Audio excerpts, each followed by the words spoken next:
Chapter 44, Chapter 44, Always. Dumbledore's voice echoed through the deathly silent hospital wing, every word striking the cold floor. Leah, where did you hide it? Behind his half-moon spectacles, there was no longer a trace of gentleness in his blue eyes, only a surgical dissection and scrutiny. Leah, who was lying on Hermione, instantly tensed up. She looked up, her deep blue eyes reflecting the old man's figure, filled with beast-like alertness and confusion. She tilted her head, unable to comprehend this complex question. From deep within her throat, an engine-like growl began to gather.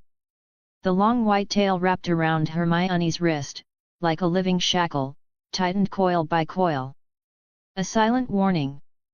Dumbledore understood. Language was useless. Threats would only ignite the power within her that had just devoured the soul, a power that made even him feel a sense of dread. He closed his eyes, and when he opened them again, all scrutiny had been withdrawn. He turned toward Harry's bed, the light from the tip of his magic wand sweeping over the boy's forehead. The Horcrux was gone. Devoured completely. Dumbledore's tense shoulders slumped. He had succeeded, but in a way he had never imagined. But Hogwarts had also welcomed an existence more troublesome and unpredictable than Lord Voldemort. And the reins of this existence were currently lying on the bed, fast asleep. He didn't look at Leah again as he walked slowly toward the door. Just before the door closed, his gaze passed over Leah and fixed firmly on Hermione's face. That look was filled with a complex pity. The hospital wing returned to silence. It wasn't until Dumbledore's presence had completely vanished that Leah's tensed body finally softened again. She lowered her head, nuzzling Hermione's feverish cheek with the tip of her nose, letting out a satisfied purr from her throat. Hermione was safe. Fatigue washed over her like a tide. She transformed back into that pure white ragdoll cat, curled up in Hermione's arms, buried her head deep in the girl's neck, and fell into a deep sleep. When she opened her eyes again, it was already the next morning. The ward door was pushed open gently. Dumbledore had changed into a set of bright purple star-and-moon robes and stood at the door, not approaching any further. Leah instantly sprang up from beside Hermione's pillow, arching her back, her fur bristling as she let out a threatening hiss.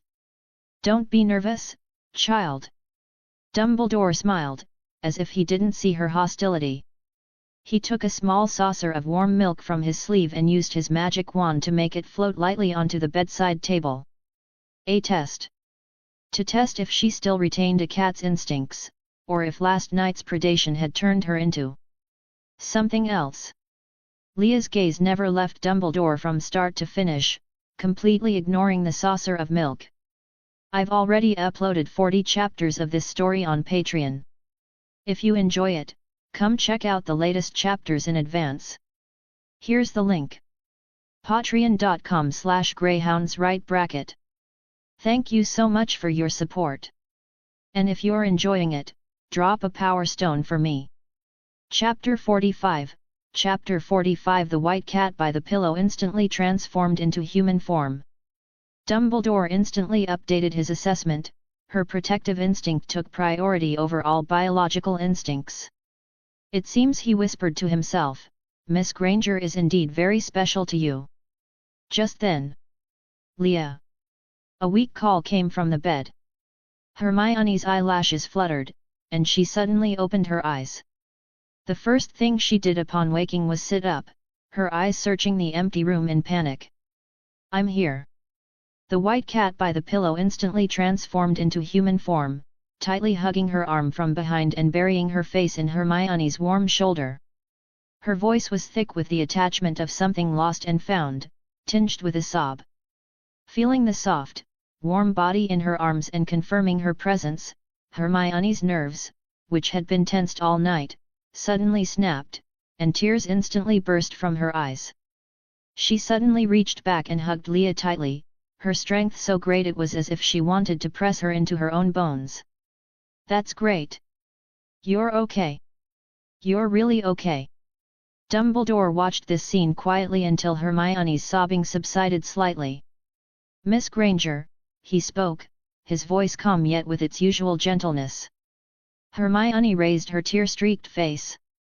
Dumbledore looked at her, emotions swirling in his blue eyes, which finally distilled into a meaningful sentence. "Take good care of her.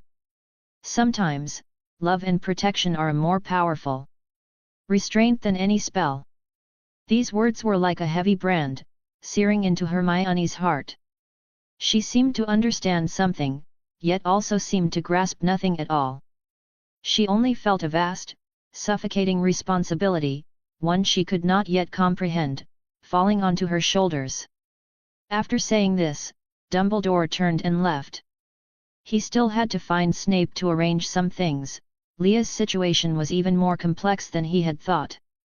Soon, the hospital wing became lively. Ron was chased to a hospital bed by Madame Pomfrey, while Fred and George sneakily slipped in, bringing a large pile of prank candies. "Hey, Harry! I heard you just glared at Quirrell and he caught fire." "Hermione! You were absolutely brilliant." The twins spoke in unison, but soon, they couldn't laugh anymore. They found that they couldn't get close to Hermione's bed at all. Leah sat on the edge of the bed, shielding Hermione completely behind her. That fluffy white long tail was wrapped forcefully around Hermione's waist, as if declaring an inviolable ownership. Fred, not understanding, tried to hand a Bertie Bott's every flavor bean to Hermione. His hand was only halfway there. "Don't touch!" A strange, hoarse, cold voice rang out. It was definitely not Leah's usual soft, sweet voice. It was more like a child learning to speak, laboriously imitating a cold adult, every word carrying an uncoordinated cadence and a snake-like hiss. On the bed, Harry's face instantly turned deathly pale. He had heard this voice before, deep in the Bosque Prohibito, under Quirrell's turban.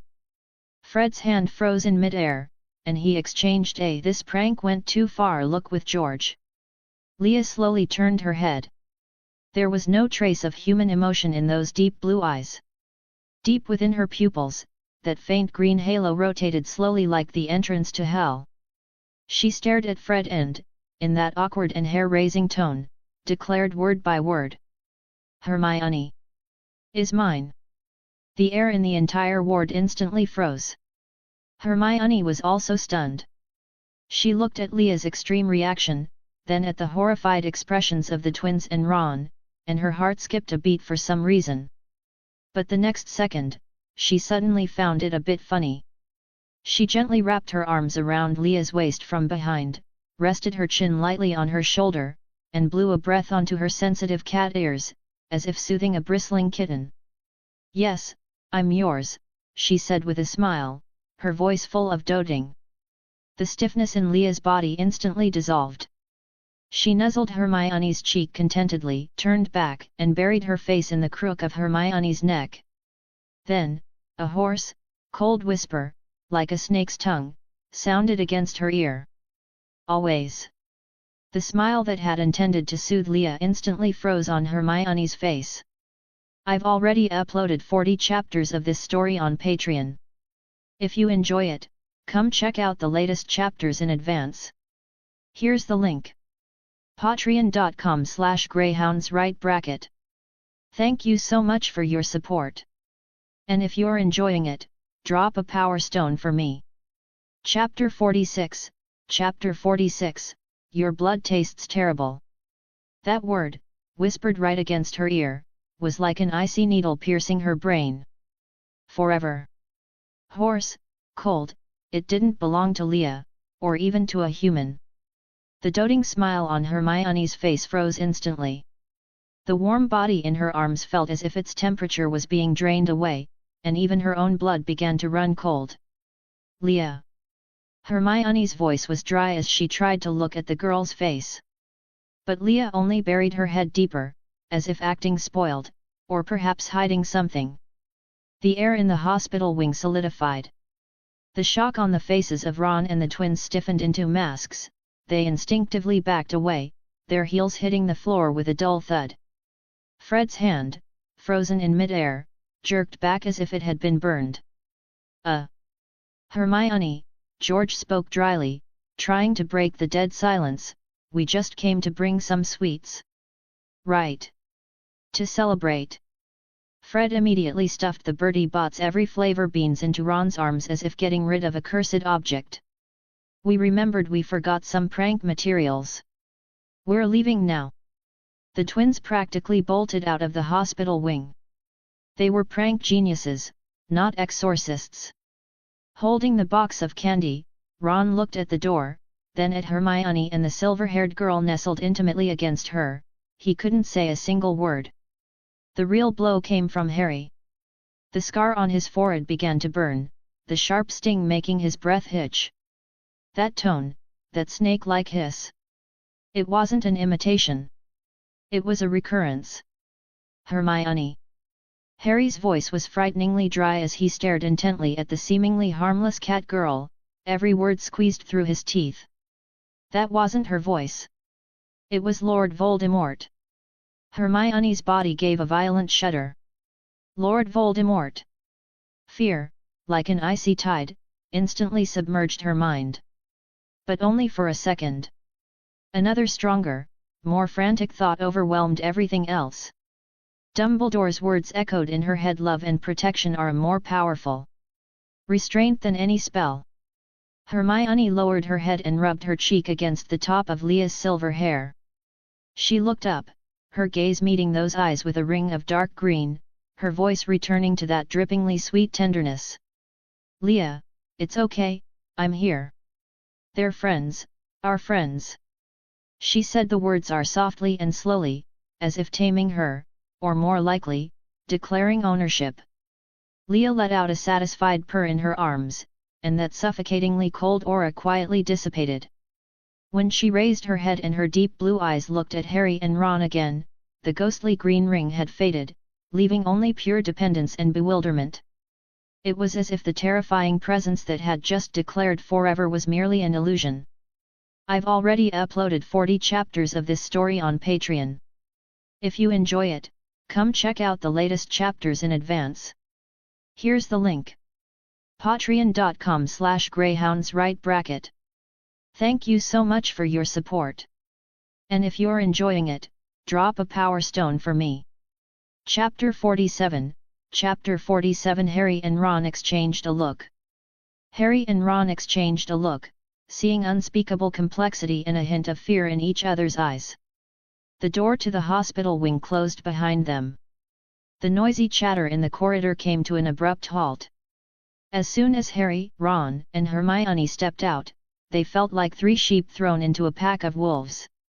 Gazes from all directions, a mix of awe, jealousy, and blatant hostility, clung to them. Rumors had already twisted their experience of passing the trials into a myth.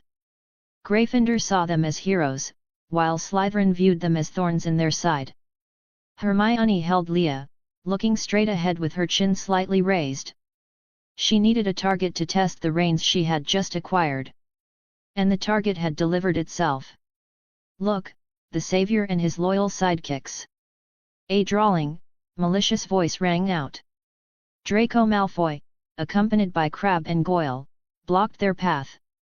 His pale face was full of mockery, and his grey eyes swept over Harry before settling on Hermione and the pure white ragdoll cat in her arms. I've heard, Granger, Malfoy's lips curled into a contemptuous sneer. Where did you pick up this little monster? I heard it was found in some dark wizard's lab, a failure. No wonder it can mimic dead people's voices, what a disgusting talent. He lowered his voice and laughed wickedly, ensuring everyone around could hear, but it makes sense.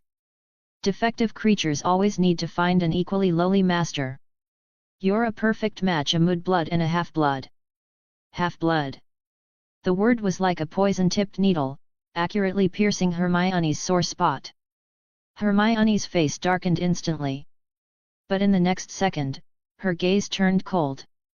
She held Leah tighter and took a step forward, looking Malfoy straight in the eye. How pathetic, having to use words to show off your insignificant sense of superiority. Malfoy was startled by her cold gaze and then turned angry from embarrassment. He actually drew his magic wand. What? You want to stand up for this beast? I'll use eat slugs to make you. His spell was not finished. The moment Malfoy said half-blood, Leah's danger intuition had already shrieked.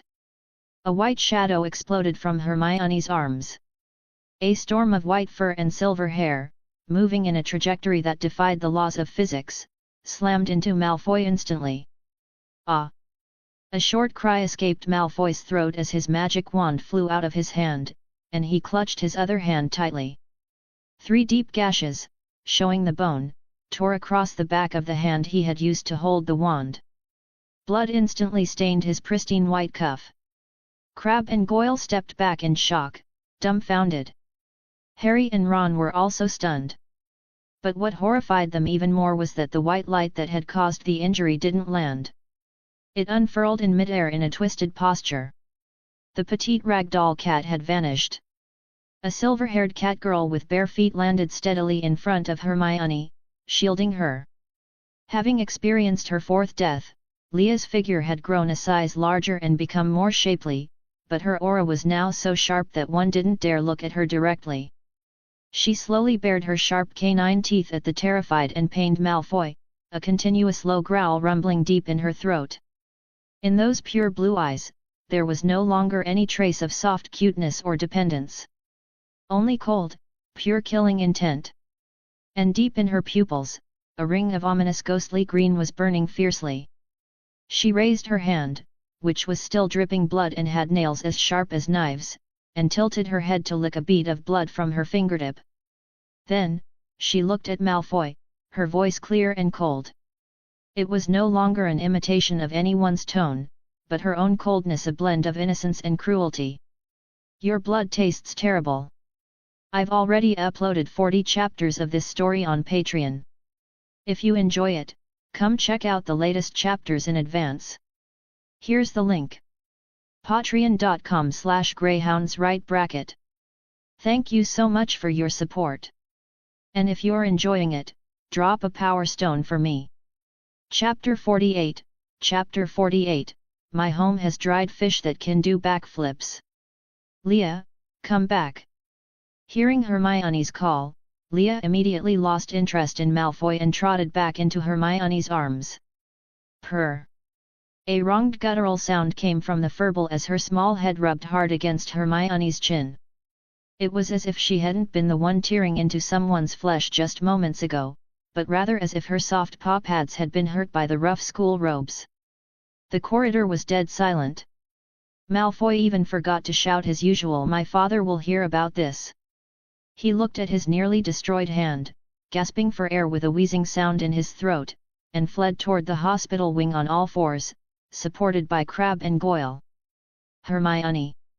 Ron's voice was trembling. He pointed at the expanding pool of blood on the floor, then at the cat in Hermione's arms who was innocently licking her paws. She just tried to kill him. That wasn't a warning. I've seen that look before. Harry's voice was hoarse and dry. The lightning scar on his forehead throbbed with a burning pain, dragging him back to an ominous memory filled with green flashes. On the back of Quirrell's head. Hermione's reaction was to tighten her arms. A gesture of ownership. She pressed Leah's face into the crook of her neck, cutting off all prying eyes. So what? She looked up, her brown eyes filled with a coldness and hardness that Harry and Ron had never seen before. He drew his magic wand, Harry. In Hogwarts, when a wizard draws their magic wand and utters the first 2 syllables of a spell, according to the wizarding trial law, it's called attempted lethal threat. Leah simply neutralized the threat before he could complete it. Her logic was like a blade quenched in ice, precise and devoid of any emotion. And, Hermione's gaze swept over her 2 pale-faced friends, he called me a mudblood. Am I supposed to thank him? Harry and Ron were instantly silenced. Get one thing straight. Hermione's voice lacked its usual gentleness. I have never treated Leah as a pet that needs to be tamed. She paused, emphasizing every word. She is mine." The rest of the sentence was left unsaid. Hermione gave the two no further chance to argue. Holding Leah, she walked straight toward the Great Hall. Harry and Ron exchanged a look, both seeing shock and confusion in the other's eyes. The two boys could clearly sense that something was wrong with Hermione, but they just assumed she hadn't yet recovered from the near-death experience. They followed silently, a heavy and awkward silence enveloping the three of them for the first time. In the Great Hall, the silver and green banners of Slytherin hung high, silently mocking the efforts of the other houses throughout the year. The feast began, and Dumbledore stood up, announcing with a chuckle that some last-minute points were to be awarded. After Ron earned 50 points for a perfect game of chess and Hermione earned 50 points for breaking a magic spell with logic, bringing their score level with Slytherin, the entire hall's anticipation focused on Harry. And to Mr. Harry Potter, for unparalleled courage, 60 points. Gryffindor went wild. They had overtaken Slytherin. A sea of red and gold erupted into deafening cheers. I've already uploaded 40 chapters of this story on Patreon. If you enjoy it, come check out the latest chapters in advance. Here's the link. patreon.com/greyhounds. Thank you so much for your support. And if you're enjoying it, drop a power stone for me. Chapter 49. Chapter 49. The hall erupted in an uproar. However, Dumbledore raised his hand again, and the noise subsided miraculously. His gaze swept over everyone and landed precisely on the white furball in Hermione's arms. At the staff table, Snape's face instantly darkened to the point of dripping, his fingers gripping his goblet so hard his knuckles turned white. Finally, Dumbledore's voice rang clearly throughout the Great Hall, "There is another kind of courage, the instinct to stand up when faced with insults and threats.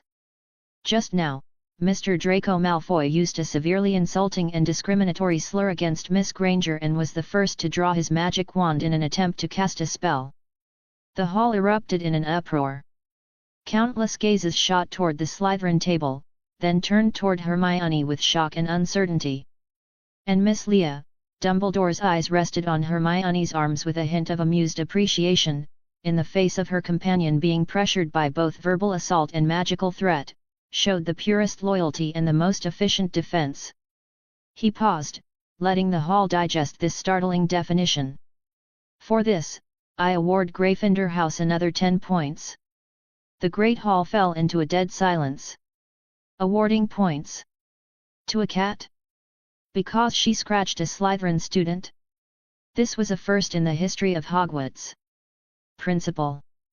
The Slytherin prefect, Felix Rosier, stood up abruptly, his face flushed red.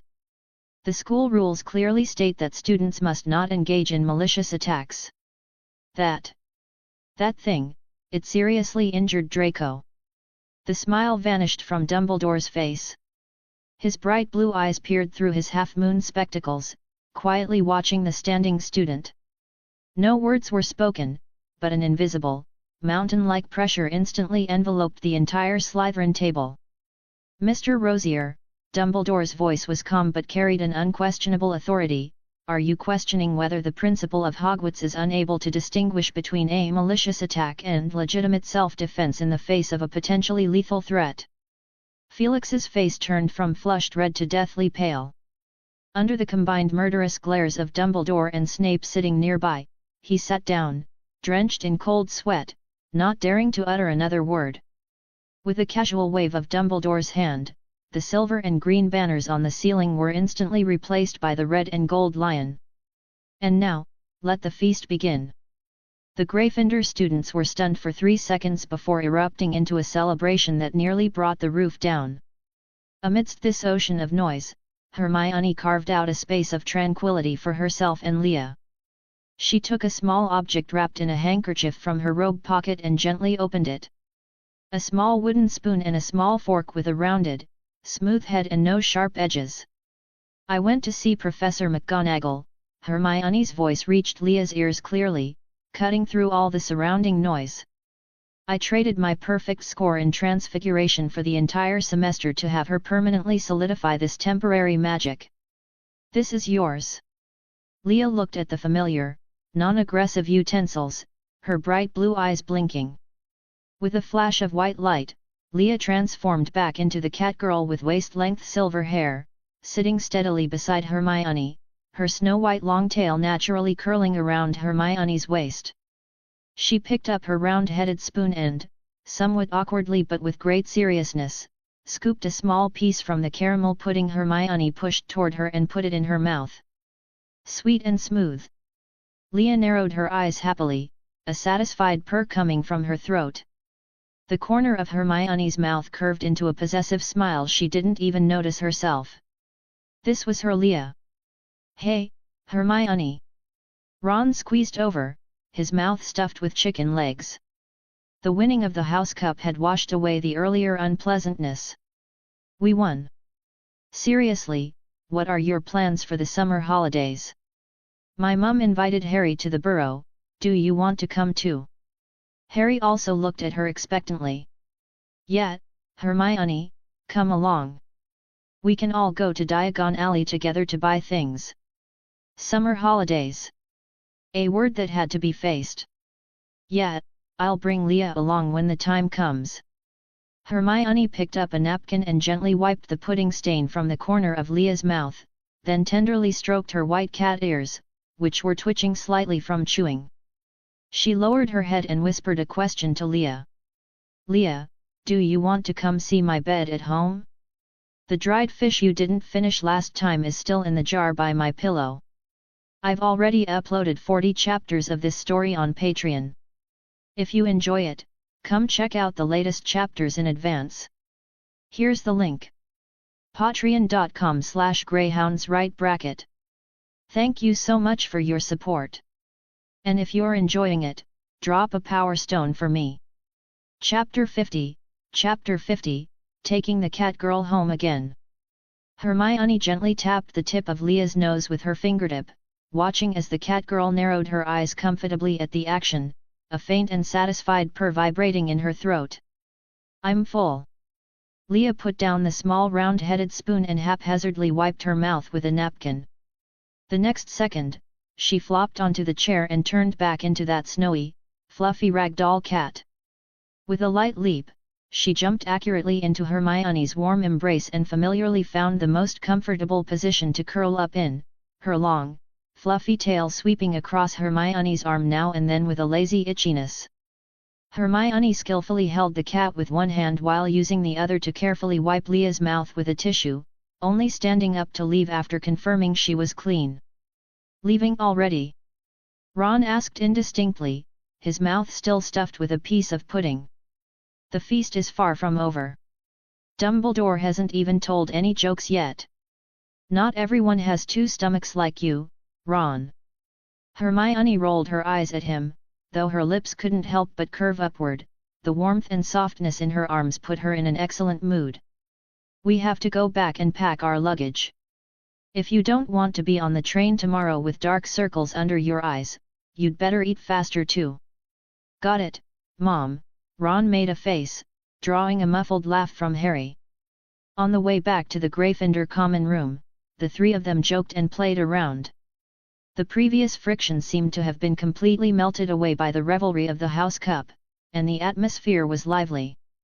Seriously, Hermione, Ron said loudly as he dodged Hermione's feigned blow with a book, you really look like the owner of that old cat my mom keeps now.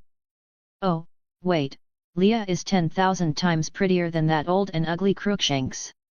True, I've never seen a cat prettier than Leah. Harry followed beside them with a smile, watching as Hermione instinctively tightened her arms to hold Leah closer while bickering with Ron. That strange sense of harmony made him feel warm inside. This year's adventures seemed to have made their friendship even more indestructible.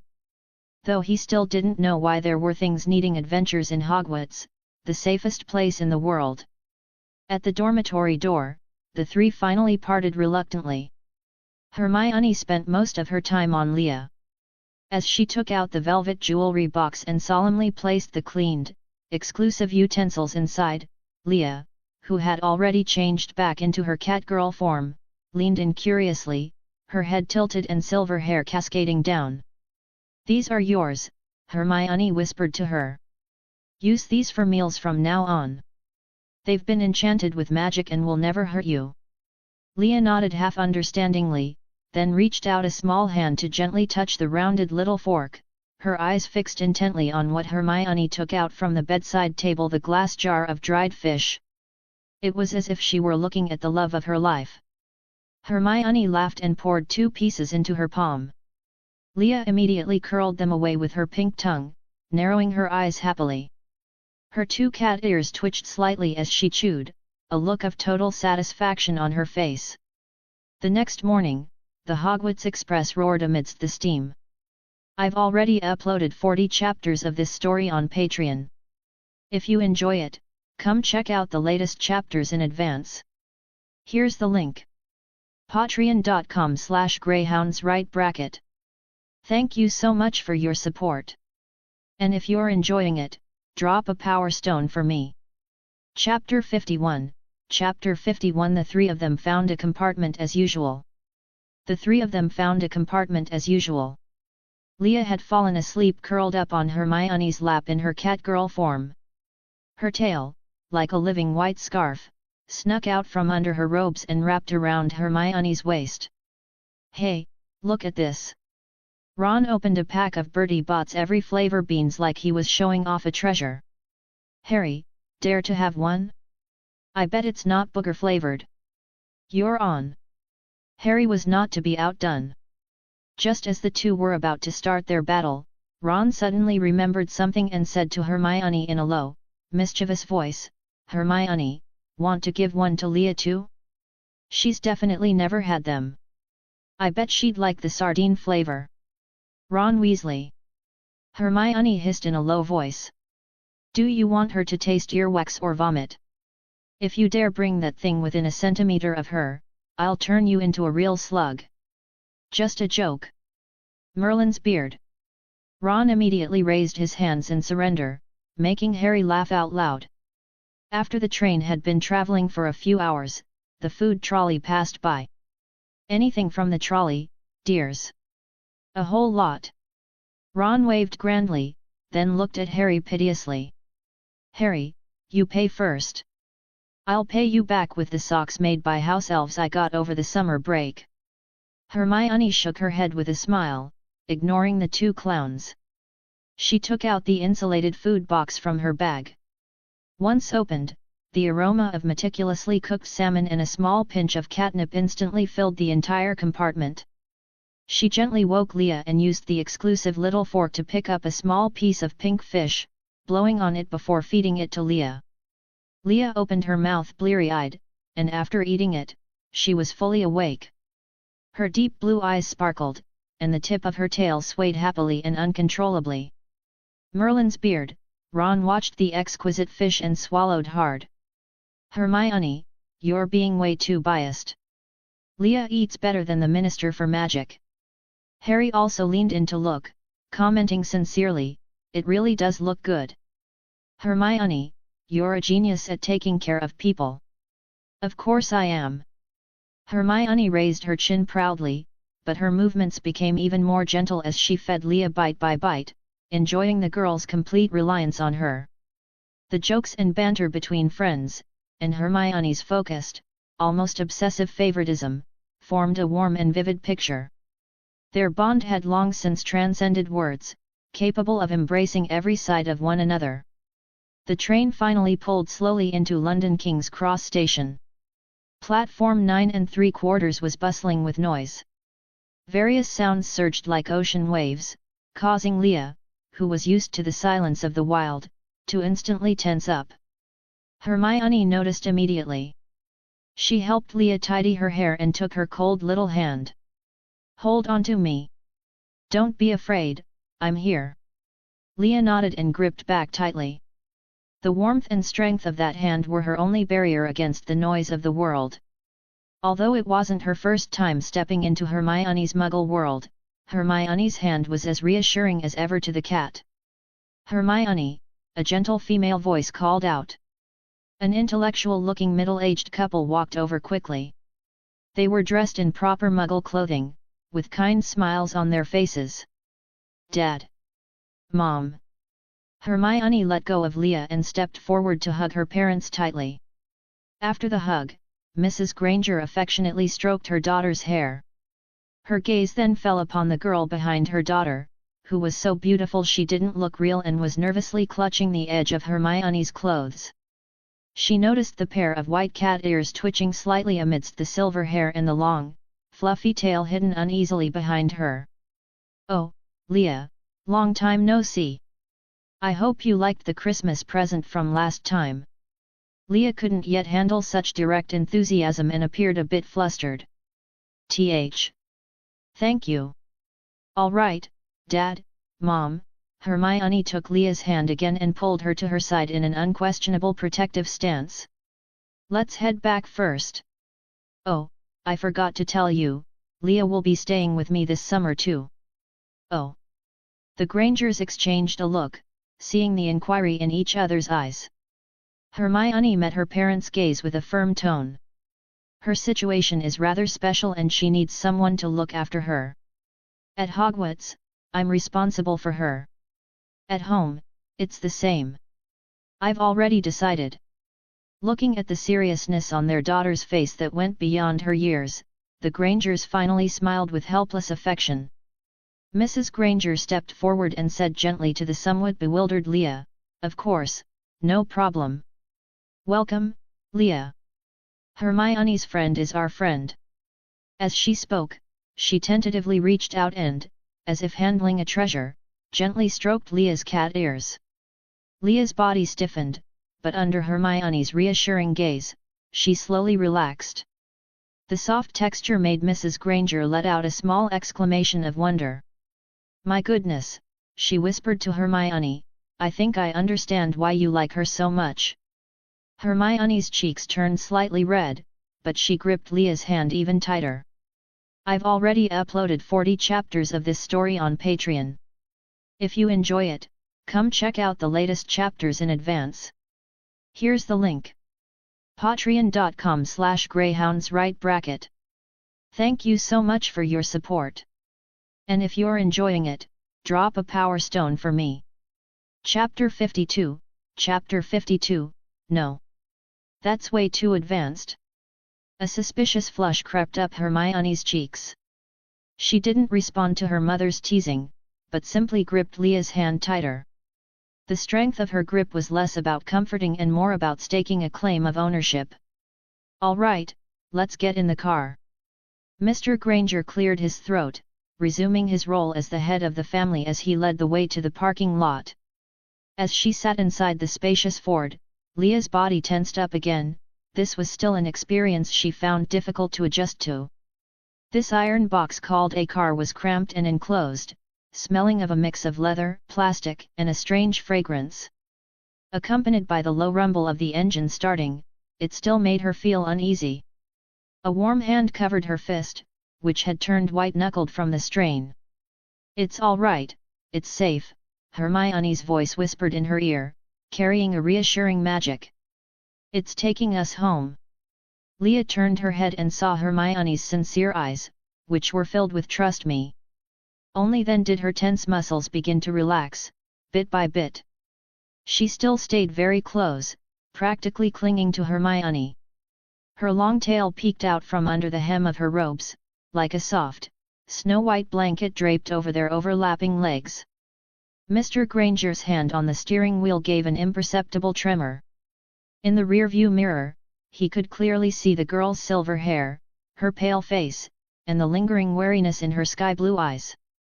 And his daughter, Hermione, who had always been independent and even a bit of a little adult, was currently holding the girl half-embraced in an unprecedented protective stance, whispering soothing words with a focus and tenderness he had never seen before. He couldn't help but feel like his own little cabbage was about to root up another little cabbage, which wasn't an uncommon occurrence in their country. Mrs. Granger sat on the other side. She didn't interrupt the two girls' private conversation, but watched them with a gentle, scrutinizing gaze.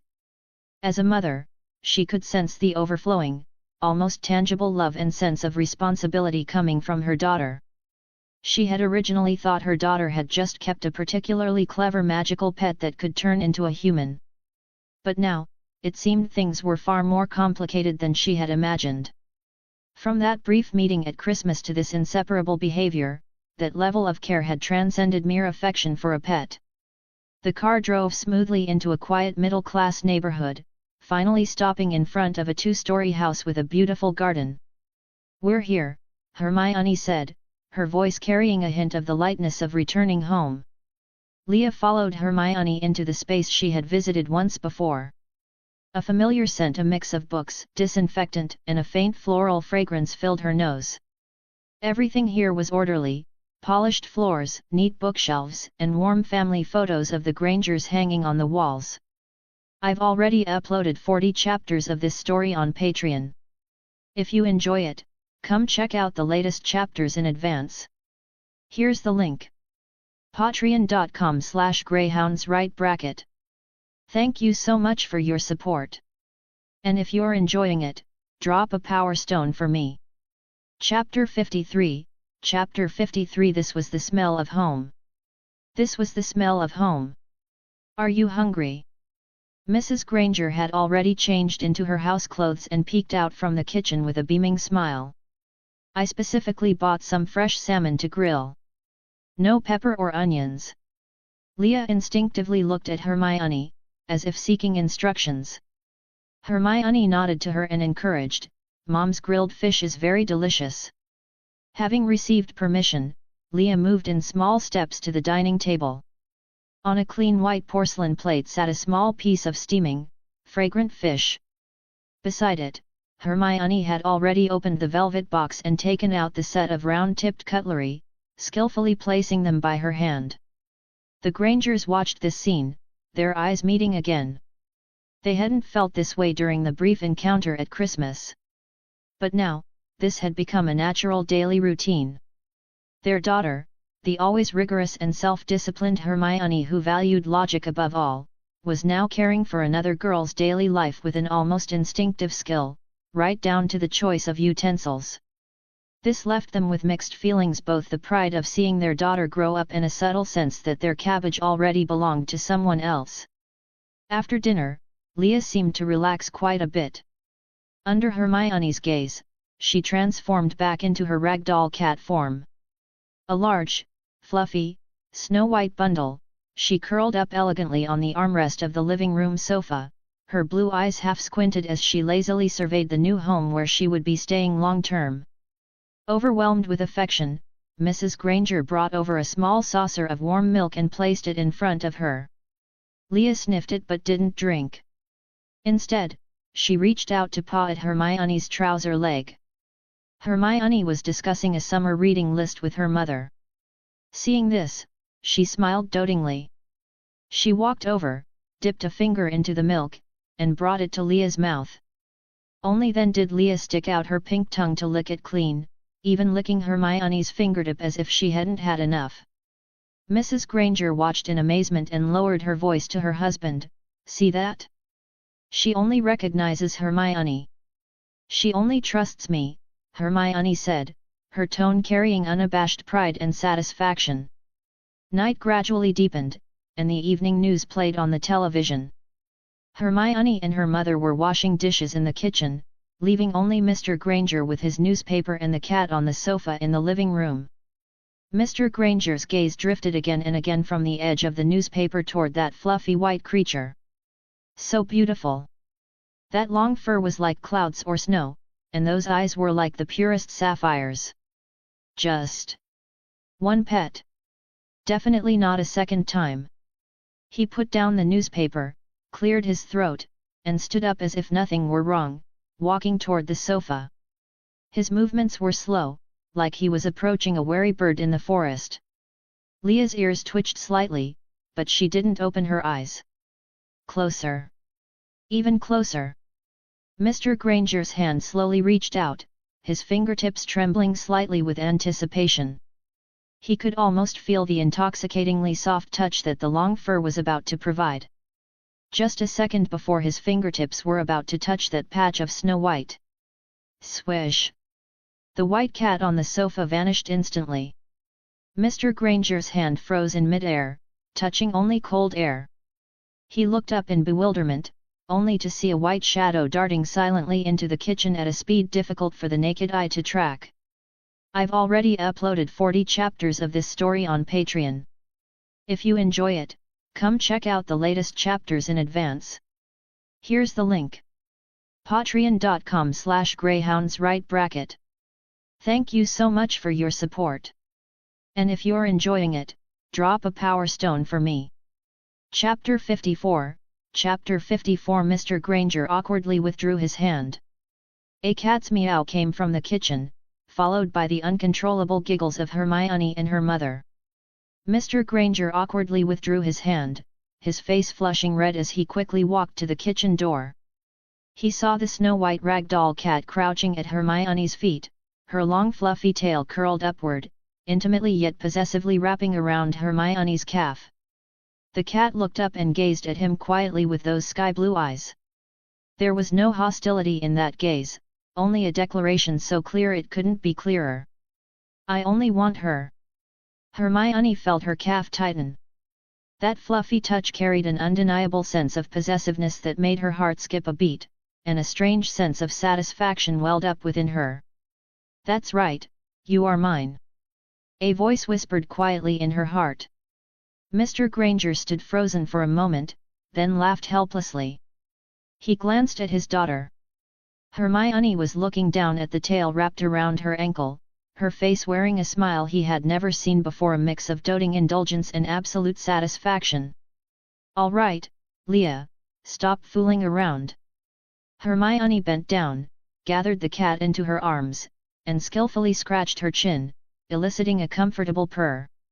Holding the cat, she looked up at her father and said, Dad, Leah only lets me hold her. Her tone carried a small, boastful hint of pride. All right, I see. Mr. Granger adjusted his glasses to hide his disappointment and amusement. It seems I'll have to earn this little princess's trust first. This might be harder than pulling a wisdom tooth. Hermione didn't answer, but simply hugged the warm softness in her arms, turning to take Leah upstairs. We're going to go rest now. Good night, dear. Mrs. Granger's voice came from the kitchen, full of laughter. Hermione's bedroom was clean and tidy, with bookshelves filled with various books. She placed Leah on the bed and then closed the door. With a click, the door locked. All the noise and prying eyes of the outside world were shut out. Hermione turned around and looked at Leah, who had already transformed back into her catgirl form on the bed. She was curiously surveying this private space that belonged to Hermione. Welcome home, Leah. Hermione walked over and hugged her gently from behind, resting her chin in the crook of Leah's shoulder, her warm breath brushing against Leah's ear. Leah stiffened for a moment from the stimulation of the breath, then slowly relaxed. Her long silver hair brushed against Hermione's cheek, tickling her. She turned her head, and Hermione's gentle face was reflected in her sky-blue eyes. She gave a soft mm, and her tail quietly and possessively wrapped around Hermione's waist. Dash. In Hermione's room, everything carried her unique scent. The ink of books, the slight bitterness of parchment, and a faint, clean scent from the girl herself, like sun-dried cotton. Leah took a deep breath, drawing the scent deep into her lungs. This was a scent that allowed her to sleep peacefully, it was the scent of safety. Hermione had prepared an extremely soft beanbag chair for her by the window, topped with 2 fluffy pillows. It looked like a private throne prepared for a cat. That's your spot, Hermione said, pointing to the beanbag. You can lie there and bask in the sunday. Leah took one look at it but walked straight to Hermione's bed, which was covered in pale purple sheets. She threw herself onto it without hesitation, burying her face deep into Hermione's pillow like a little beast occupying its master's territory. She rubbed against it contentedly, the scent of Hermione on the pillow was even stronger. Hermione watched this, shaking her head with a mix of helplessness and amusement. She had expected this. No private territory could ever be as attractive to Leah as the small space right beside her. You smell like sweat. Get up and take a bath first. Hermione took her pajamas out of the wardrobe and handed Leah a large nightgown. Take a bath. Leah looked up, her sky-blue eyes filled with confusion and a hint of panic. During Christmas, she had always transformed into a cat, and then Hermione would bathe her like a pet. That feeling had been very comfortable and reassuring. But now she was in human form. At the thought of Hermione's hands on her human body, doing this and that, and that, and this, Leah's cheeks burned with a whoosh, and even the tips of her white cat ears turned a lovely shade of pink. No. It's not okay, she stammered, her eyes darting away. It's way too advanced. I've already uploaded 70 chapters of this story on Patreon. If you enjoy it, come check out the latest chapters in advance. Here's the link. patreon.com/greyhounds.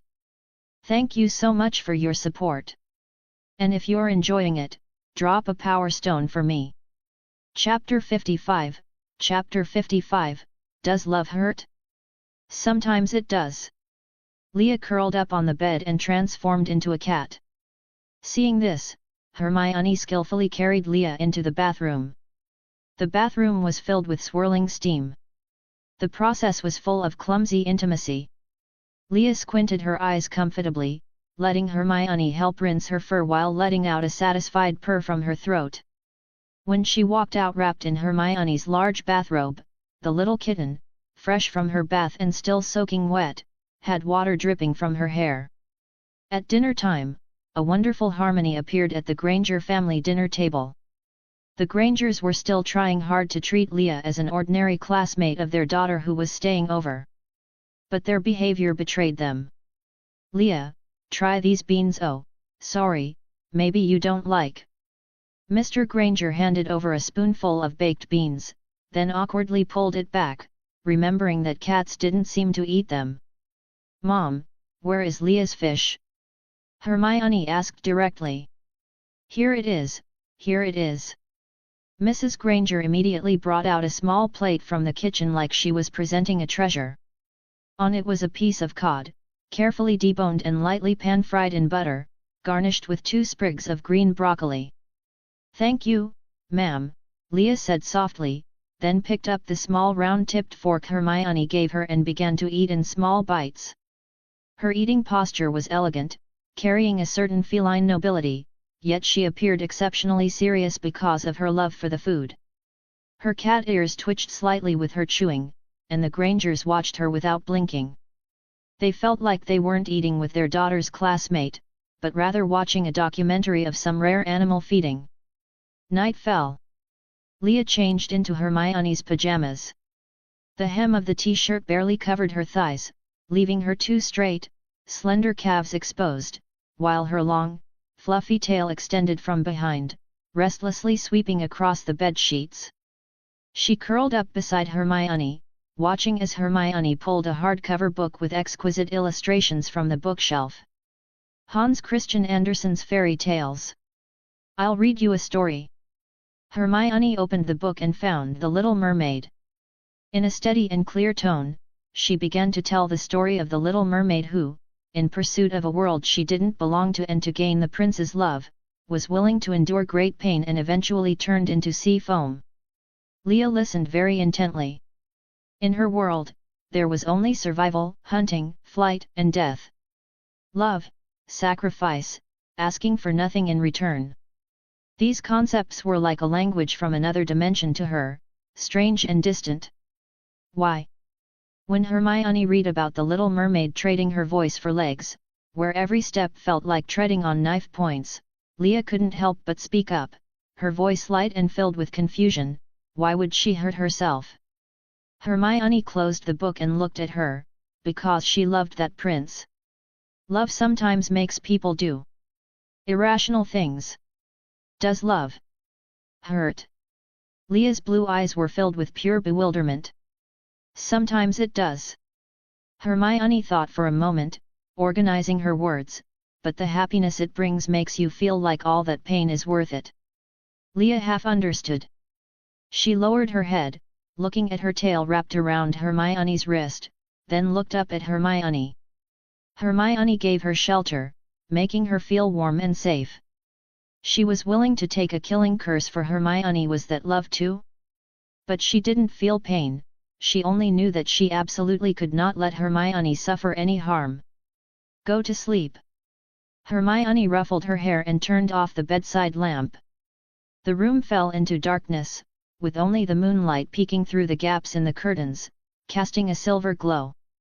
The next day was bright and sunny. I've already uploaded 70 chapters of this story on Patreon. If you enjoy it, come check out the latest chapters in advance. Here's the link. patreon.com/greyhounds. Thank you so much for your support. And if you're enjoying it, drop a power stone for me. Chapter 56. Chapter 56. Leah seemed truly affected by this peaceful vitality. The Granger family's garden was beautifully tended, the roses were in full bloom, and bees buzzed among the flowers. Leah seemed truly affected by this peaceful vitality. She changed back into her ragdoll cat form and chased a colorful butterfly on the soft lawn, her snowy white body rolling and leaping on the green grass, every movement full of elegance and energy.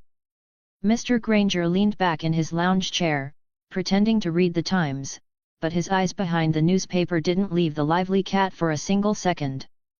Mrs. Granger came out carrying a plate of freshly baked, steaming butter cookies. "Leah, come try this." She crouched down and called softly.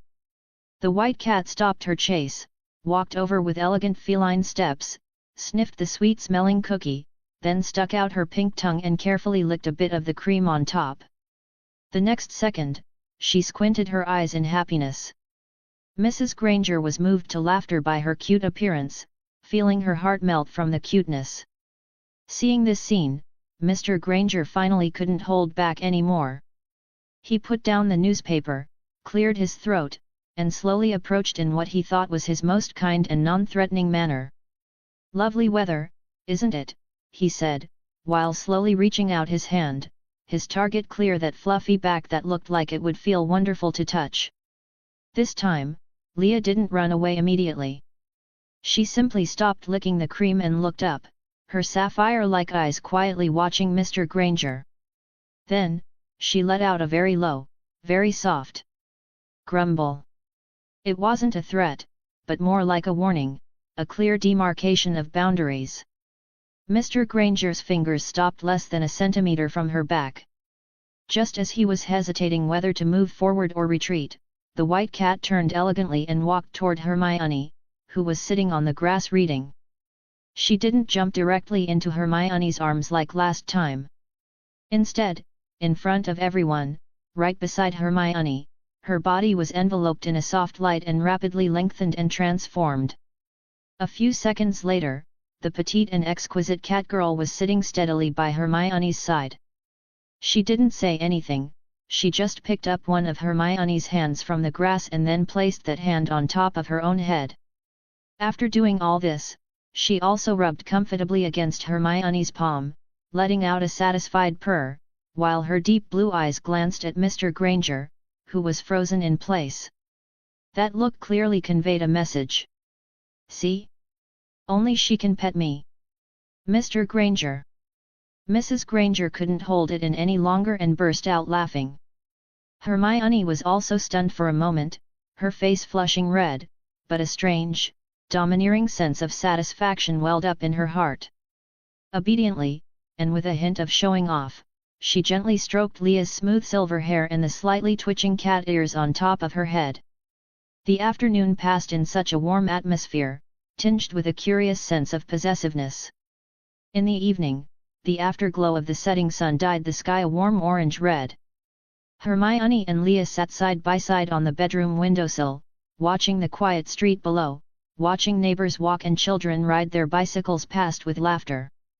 This was a world Leah had never seen before, far different from the temporary atmosphere of Christmas that filled the streets.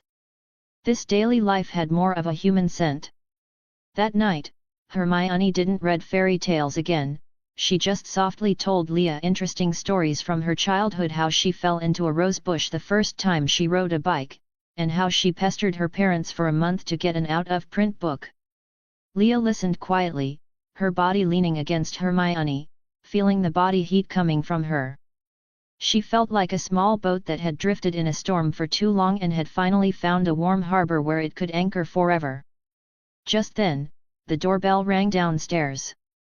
A moment later, Mrs. Granger came upstairs holding a letter. "Hermione, a letter for you."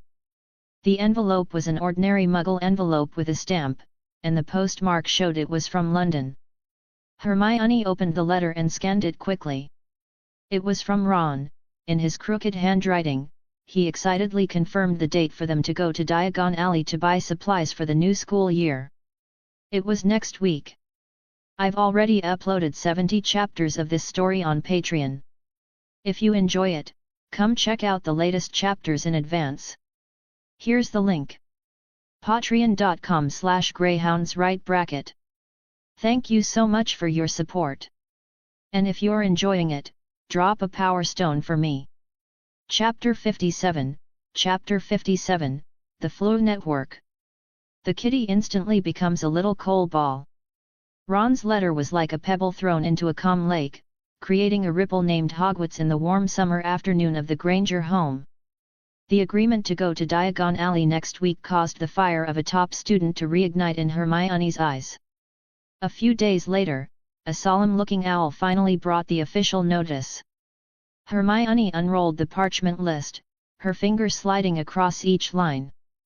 Break with a banshee, Guddying with ghouls, holiday with hags, travels with trolls, voyages with vampires, wanderings with werewolves, year with the Yeti. With every book title she read, her eyes brightened a bit more. At the end of the list was a long string of Gilderoy Lockhart's masterpieces, 7 in total, each quite expensive. "Oh! Merlin!" Hermione let out an exclamation mixed with excitement and admiration. "Professor Lockhart is going to be our new defense against the dark arts professor. This is wonderful." Leah was lying on Hermione's lap, feeling a bit dizzy from the excited rise and fall of Hermione's chest. She looked up, her azure eyes filled with confusion. She didn't understand what was so exciting about a pile of paper with words printed on it. But she could feel Hermione's happiness, so she followed suit by gently sweeping the tip of her tail against Hermione's arm, letting out a satisfied purr. The day for the shopping trip soon arrived. The Grangers drove Hermione and Leah to the Leaky Cauldron. The Weasley family was already waiting there, with Ron waving excitedly. "We're taking the Flow Network. It's the fastest way." Arthur Weasley greeted them warmly. He grabbed a handful of grey powder from a flower pot on the mantelpiece and handed it to Hermione. "Flow powder?" Hermione hesitated slightly. She had read about it in books and knew this method of travel wasn't friendly to beginners. She looked at Leah, who was peering around curiously. "Leah, you'd better turn into a cat and hold on tight to me," Hermione instructed seriously. Leah gave an obedient chirp, and her body shrank in a soft glow, turning into a snow-white ragdoll cat, her 4 paws hooking tightly onto Hermione's robes. "Be sure to state the destination clearly." "Diagon Alley," Molly Weasley reminded loudly from the side. Harry and Ron disappeared into the green flames one after another. It was Hermione's turn. She took a deep breath, grabbed a handful of Flow powder, and stepped into the fireplace. The cold, lifeless fireplace made her feel a bit uneasy. "Diagon Alley." She threw down the powder. Boom! The dark green flames instantly engulfed her. Leah felt as if she had been thrown into a crazily spinning washing machine. Countless fireplace exits flashed before her eyes, and soot and heat waves rushed frantically into her nostrils, making her almost choke. "Meow!" She let out a terrified shriek, her claws instinctively gripping even tighter. Hermione only felt a sharp pain in her chest, but she had no time to check as she was thrown out of a fireplace by a massive force. Thud! She fell clumsily to the ground, coughing, her vision a blur. Hermione." Harry and Ron hurried forward to help her up. I'm fine." Hermione waved them off, immediately looking down to check on Leah in her arms. The little kitten's condition was much worse than hers. Her snow-white fur had been dyed blackish-grey by the soot, looking like a little coal ball just pulled out of a chimney. Only those blue eyes were still somewhat clean, though they were now wide with shock. She was trembling all over, unable to say a word, only clinging tightly to Hermione and burying her face in her clothes as if it were the only safe harbor in the world. "Oh, you poor little thing," Molly said pityingly. Ignoring the soot on herself, Hermione gently patted Leah's back, soothing her softly. Only when Leah's trembling subsided slightly did she look up to survey her surroundings. They were inside Borgin and Burke's, a gloomy place filled with an ominous atmosphere. Lucius Malfoy and Draco were standing not far away, looking them over with eyes that seemed to be inspecting merchandise. Hermione immediately became alert, holding Leah tighter, and quickly followed the Weasley family out of the place. Diagon Alley was still bustling with people. I've already uploaded 70 chapters of this story on Patreon. If you enjoy it, come check out the latest chapters in advance. Here's the link. patreon.com/greyhounds. Thank you so much for your support. And if you're enjoying it, drop a power stone for me. Chapter 58. Chapter 58. Their main destination for this trip was Flourish and Blots. Before they even reached the door, they saw an exaggerated banner, Gilderoy Lockhart book signing. The bookstore was packed to the rafters, the air thick with the scent of new book ink and the sweaty smell of excited people. A huge life-sized portrait of Lockhart hung in the center of the bookstore, winking at everyone and revealing a set of sparkling white teeth. "We have to get in." Hermione's top student soul burned brightly as she pulled Harry and Ron along, beginning to push through the crowd with difficulty. Leah was irritated by the crowding and noise. She hated the feeling of being pushed and shoved by the flow of people. She could only bury herself deeper into Hermione's arms, expressing her dissatisfaction with her ears and tail. Finally, Hermione squeezed her way to the very front row. Gilderoy Lockhart himself sat there, wearing forget-me-not blue robes, his hair meticulously styled, and a smile even more brilliant than the one in the portrait. A short, stout photographer was holding a large camera emitting purple smoke, frantically pressing the shutter. "Let him through, madam, this is for the newspaper." Lockhart was enjoying the feeling of being the center of attention. His gaze swept through the crowd and suddenly fixed on Harry Potter's lightning scar. Then, he noticed the girl next to Harry, holding an exceptionally beautiful snow-white ragdoll cat. A brilliant news idea formed in his mind. "Isn't that Harry Potter?" Lockhart shouted loudly. The crowd instantly became restless, and everyone's gaze focused on Harry. Lockhart strode over, grabbing Harry's arm without a word and pulling him to his side, then looked warmly at Hermione. "Oh, and this clever young lady. A top student from Gryffindor at a glance. And look at this adorable little kitten, it must be the Gryffindor mascot." He pulled Hermione over as well without allowing any refusal, making her and Harry stand on either side of him. The photographer's flashbulbs flashed frantically. "Smile, children." Lockhart put his arms around their shoulders and announced loudly to the lens, "Harry Potter and his little top student fan. Together, we shall become the most beautiful scenery at Hogwarts." Hermione's cheeks flushed with excitement. Harry, on the other hand, was so embarrassed he didn't know what to do with his hands and feet. Lockhart was clearly very satisfied with his arrangement. He looked down at the snow-white ragdoll cat in Hermione's arms, which didn't have a single stray color, and a look of fondness appeared in his eyes. "What a beautiful little thing!" He reached out, wanting to stroke Leah's smooth fur. Just as his fingertips were about to touch Leah, a sickeningly flamboyant and hypocritical aura wafted toward her. Leah's danger intuition didn't sound an alarm, but the wild instinct in her bloodline raised the strongest protest. "Hiss!" A short, Fierce warning came from deep within Leah's throat. She arched her back, her fur standing on end, and bared her sharp claws at the reaching hand, her azure eyes filled with disgust and threat. Lockhart's hand froze in mid-air, and the smile on his face solidified for a moment. The surrounding crowd let out a small commotion. "It seems our little mascot has quite a personality," Lockhart quickly regained his smile, skillfully smoothing over the awkwardness. Just then, a slow, mocking drawl came from the back of the crowd. "The famous Harry Potter, making the front page just by entering a bookstore."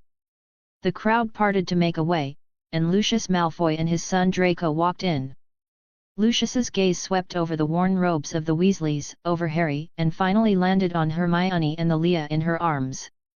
When he saw Leah's pure white fur and those spiritual blue eyes, a faint, hard-to-detect light flashed in his grey eyes. It was the kind of greed a connoisseur has when seeing a peerless treasure. "Miss Granger," Lucius's voice was soft, yet it reached everyone's ears clearly, "this is no ordinary cat." His tone was drawn out, carrying a condescending scrutiny. "Such pure coloring, and this unusual magical fluctuation. It should have a more noble master." These words were like a poisonous thorn, accurately piercing Hermione's heart. She held the now quiet Leah tighter, her body trembling slightly, but not from fear, but from anger. She looked up, her brown eyes staring fearlessly at the high and mighty man. "Thank you for your concern, Mr. Malfoy." Hermione's voice was cold and firm, every word carrying weight. "But my friend is going nowhere." The air seemed to freeze. Lucius looked at the mudblood girl before him who refused to back down, and a meaningful smile slowly appeared on his face. He said nothing more, but his grey eyes lingered on Leah for 2 extra seconds. That look was like a cold venomous snake coiling around Hermione's heart, making her feel a bone-chilling dread. "A mudblood is only fit to be friends with beasts." I've already uploaded 70 chapters of this story on Patreon. If you enjoy it, come check out the latest chapters in advance. Here's the link. patreon.com/greyhounds. Thank you so much for your support. And if you're enjoying it, drop a power stone for me. Chapter 59, Pixies. Just cat teasers. After returning from Diagon Alley, Lucius Malfoy's greedy, vulture-like gaze became a persistent thorn in Hermione's heart. Her protective instinct for Leah reached an unprecedented peak. Back at platform 9 3/4 for the return to Hogwarts, Hermione held Leah in her arms almost every step of the way, warily eyeing every wizard who approached. It wasn't until the train started moving, leaving the noisy platform behind, that her tense nerves finally relaxed slightly, and she lowered her head to nuzzle the little one's warm ears. Returning to the familiar castle, Leah seemed exceptionally happy. The wildness she had suppressed all summer was completely released in the spacious Gryffindor common room. She transformed back into Leah the cat, like a queen surveying her territory, pacing elegantly from the warm fireplace to the moonlit windowsill, then running lightly from the spiral staircase to the boys' dormitory door, tapping it gently with the tip of her fluffy tail before laughing and running away like the wind before Ron's complaints could be heard from inside. Using her scent and gaze, she remarked this safe zone belonging to her and Hermione. Harry and Ron watched her jumping up and down in the common room, finding it both funny and cute. Only Hermione knew that this was Leah's way of completely relaxing after confirming every inch of her territory was safe. However, this tranquility was soon broken by the new defense against the dark arts class. Professor Gilderoy Lockhart's first class brought a surprise for everyone. Now be warned. It is my job to arm you against the foulest creatures known to wizard kind. You face Cornish pixies in this room today. Lockhart whipped the cover off the cage. A group of electric blue creatures about 8 inches high, with pointed ears, were huddled in the cage, letting out high-pitched squeals. Before any of the students could react, Lockhart opened the cage door. "Let's see what you make of them." Disaster struck instantly. The pixies shot out of the cage like blue rockets, wreaking havoc everywhere.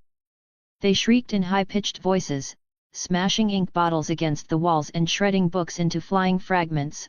Neville Longbottom was even grabbed by the ears by two pixies and hung, howling, from the ceiling chandelier. The entire classroom was in chaos as students screamed and hid under desks. Lockhart tried to control the situation with a spell, but a pixie snatched his magic wand, and the scene spiraled completely out of control. While everyone else was in a sorry state, a white shadow appeared exceptionally excited amidst the confusion. Leah had long since transformed into her ragdoll cat form, lying on Hermione's desk. In her world, these jumping, squeaking little blue things were no threat at all. They were top-tier automatic flying cat teasers. Her hunting instinct was fully activated. A pixie shrieked as it flew over her head. Leah's hind leg muscles tightened instantly, and with a sudden burst of power, her entire body turned into a streak of elegant white lightning as she leaped into the air, her front paw swiping with precision. Smack! That pixie was swatted away like a shuttlecock, hitting the wall and sliding down dizzily. Another tried to pull Hermione's bushy hair. As Leah landed, she made a sharp turn, and her beautiful long fluffy tail swept out like a steel whip, knocking the pixie over directly. She was having the time of her life, rolling, jumping, and pouncing in the air. Those pixies that gave the young wizards such headaches were helpless before her, as if she were their natural counter. Finally, she even managed to catch one, pinning it to the ground with her soft paw pads, tilting her head to sniff it curiously, and then sticking out her pink tongue to give it a lick. The pinned pixie was so terrified its indigo skin turned pale, and it didn't dare move a muscle. "Leah, don't lick it. It's dirty." Hermione, hiding behind a desk, watched Leah dominating the battlefield in the chaos, feeling both annoyed and amused as she scolded in a low voice, "Merlin's beard, that's not a chocolate frog. I've already uploaded 70 chapters of this story on Patreon. If you enjoy it, come check out the latest chapters in advance. Here's the link. patreon.com/greyhounds. Thank you so much for your support. And if you're enjoying it, drop a power stone for me." Chapter 60. Chapter 60. The farce finally ended when Hermione used a precise Petrificus Totalis to freeze the last few stragglers. The farce finally ended when Hermione used a precise Petrificus Totalis to freeze the last few stragglers. Lockhart slunk away and dismissed the class, leaving the task of cleaning up the mess to Hermione and the other two. As the days passed, the atmosphere of Halloween gradually enveloped the castle. It was also at this time that strange things began to happen. Harry began to hear a voice. A cold, malevolent, hissing voice that only he could hear, moving through the walls. He told Ron and Hermione, but they couldn't hear anything. Leah couldn't hear the specific voice either. But her talent allowed her to perceive that terrifying presence in another way. Her danger intuition made the nerve endings under her skin tingle, while her soul protection constitution, born from devouring the killing curse, allowed her to vaguely smell an odor. A cold sensation of some giant snake's scales rubbing, mixed with the musty smell of ancient stone and the decay of death, was slowly traveling through the depths of the castle's pipes. That power made her feel a sense of oppression and anxiety originating from the depths of her soul. Leah had secretly warned Hermione. "Something is in the walls." Unfortunately, they couldn't break the walls down. With no other choice, Leah spent most of her time in cat form, alertly lying by Hermione's side, letting out uneasy purrs from time to time. Several times, Hermione found her arching her back toward an empty corner, letting out threatening low growls from her throat. Hermione noticed Leah's abnormality and gently stroked Leah's tense back, a thick shadow falling over her own heart. Hogwarts was the safest place in the world, surely nothing would go wrong? The Halloween feast was grand and joyful. But Harry, having heard the voice again, left early in frustration. Ron and Hermione, worried, followed him. When they reached the second-floor corridor, they felt something wet underfoot. There was a large puddle of water on the floor, spreading from the direction of the lavatory, reflecting an eerie light under the torches. Harry followed the trail of water and suddenly stopped as if hit by a body-bind curse. Ron and Hermione caught up and also instantly froze in place. The caretaker Filch's cat, Madame Norris, was hanging by her tail from a torch bracket. Her body was as stiff as a stone statue, her fur had lost all its luster, and those eyes that usually flashed with a snitching light were now wide open like two cloudy glass beads, filled with eternal terror. On the wall below her, someone had written a line of shocking words in a bloody liquid. The Chamber of Secrets has been opened. Enemies of the air, beware. Students poured out of the Great Hall, and the corridor was instantly filled with terrified screams and gasps. Filch pushed through the crowd and, seeing his cat, let out a heart-wrenching wail. Everyone's eyes were focused on the bloody words and the hanging cat. Meanwhile, Hermione felt a sudden weight in her arms, as if she were holding a block of ice. She looked down in horror to see Leah's sky-blue eyes staring fixedly at the petrified Madame Norris, her pupils shrunk into two black dots smaller than pinheads. Petrification. A state infinitely close to death, yet not death itself. An eternal prison where consciousness is trapped in a cold shell. This feeling was all too familiar to Leah. Meow. A shrill, sharp, completely distorted scream erupted from her throat, filled with extreme pain and a fear bordering on collapse. Her whole body convulsed violently, and she clawed frantically at Hermione's robes not to attack, but like a drowning person trying to escape from this body that was about to be petrified. Snape pushed through the crowd, his dark gaze swept over Harry, over the bloody words, and finally, landed sharply on the white cat in Hermione's arms that was reacting so violently. He saw a manifestation of fear toward a specific magic, originating from the depths of the soul. His gaze instantly became more complex and suspicious. "What are you doing here?" His voice was bone-chillingly cold. Just then, Dumbledore arrived. He examined Madame Norris and announced that she was merely petrified, not dead. But the words Chamber of Secrets and Air weighed heavily on everyone's hearts like two giant boulders. I've already uploaded 70 chapters of this story on Patreon. If you enjoy it, come check out the latest chapters in advance. Here's the link. patreon.com/greyhounds. Thank you so much for your support. And if you're enjoying it, drop a power stone for me. Chapter 61, Chapter 61, Now We're the Same. It's definitely Malfoy. In the Gryffindor common room, Ron lowered his voice and said firmly, "Think about his family, they all look like the heirs of Slytherin." Harry nodded in deep agreement. Only Hermione sat in an armchair by the fireplace, holding Leah, her brow furrowed. Leah, in her arms, also felt her anxiety and rubbed her furry head against her chin. She had already recovered from the petrifying fear she felt from Madame Norris. "Suspicion alone is useless, we need evidence," Hermione analyzed calmly while unconsciously and naturally stroking Leah's smooth back fur. "Then what should we do? Just go up and ask him, 'Hey, Malfoy, are you the jerk who opened the Chamber of Secrets?'" Ron gestured exaggeratedly. A bold idea gradually took shape in Hermione's mind. "Maybe we can get him to tell us himself." Hermione's eyes lit up, sparkling with the light of wisdom and adventure. "With Polyjuice Potion." Harry and Ron were both stunned. Polyjuice Potion, a potion that could turn someone into another person for a period of time, was complex, dangerous, and carried explicit warnings in the book Most Potenti Potions. "That's too hard. And where would we get the ingredients?" "Bicornhorn and Boomslangskin are both in Snape's private stores," Ron countered, shivering at the mere thought of Snape's somber face. "That's why we need a plan," Hermione said in a tone that brooked no argument.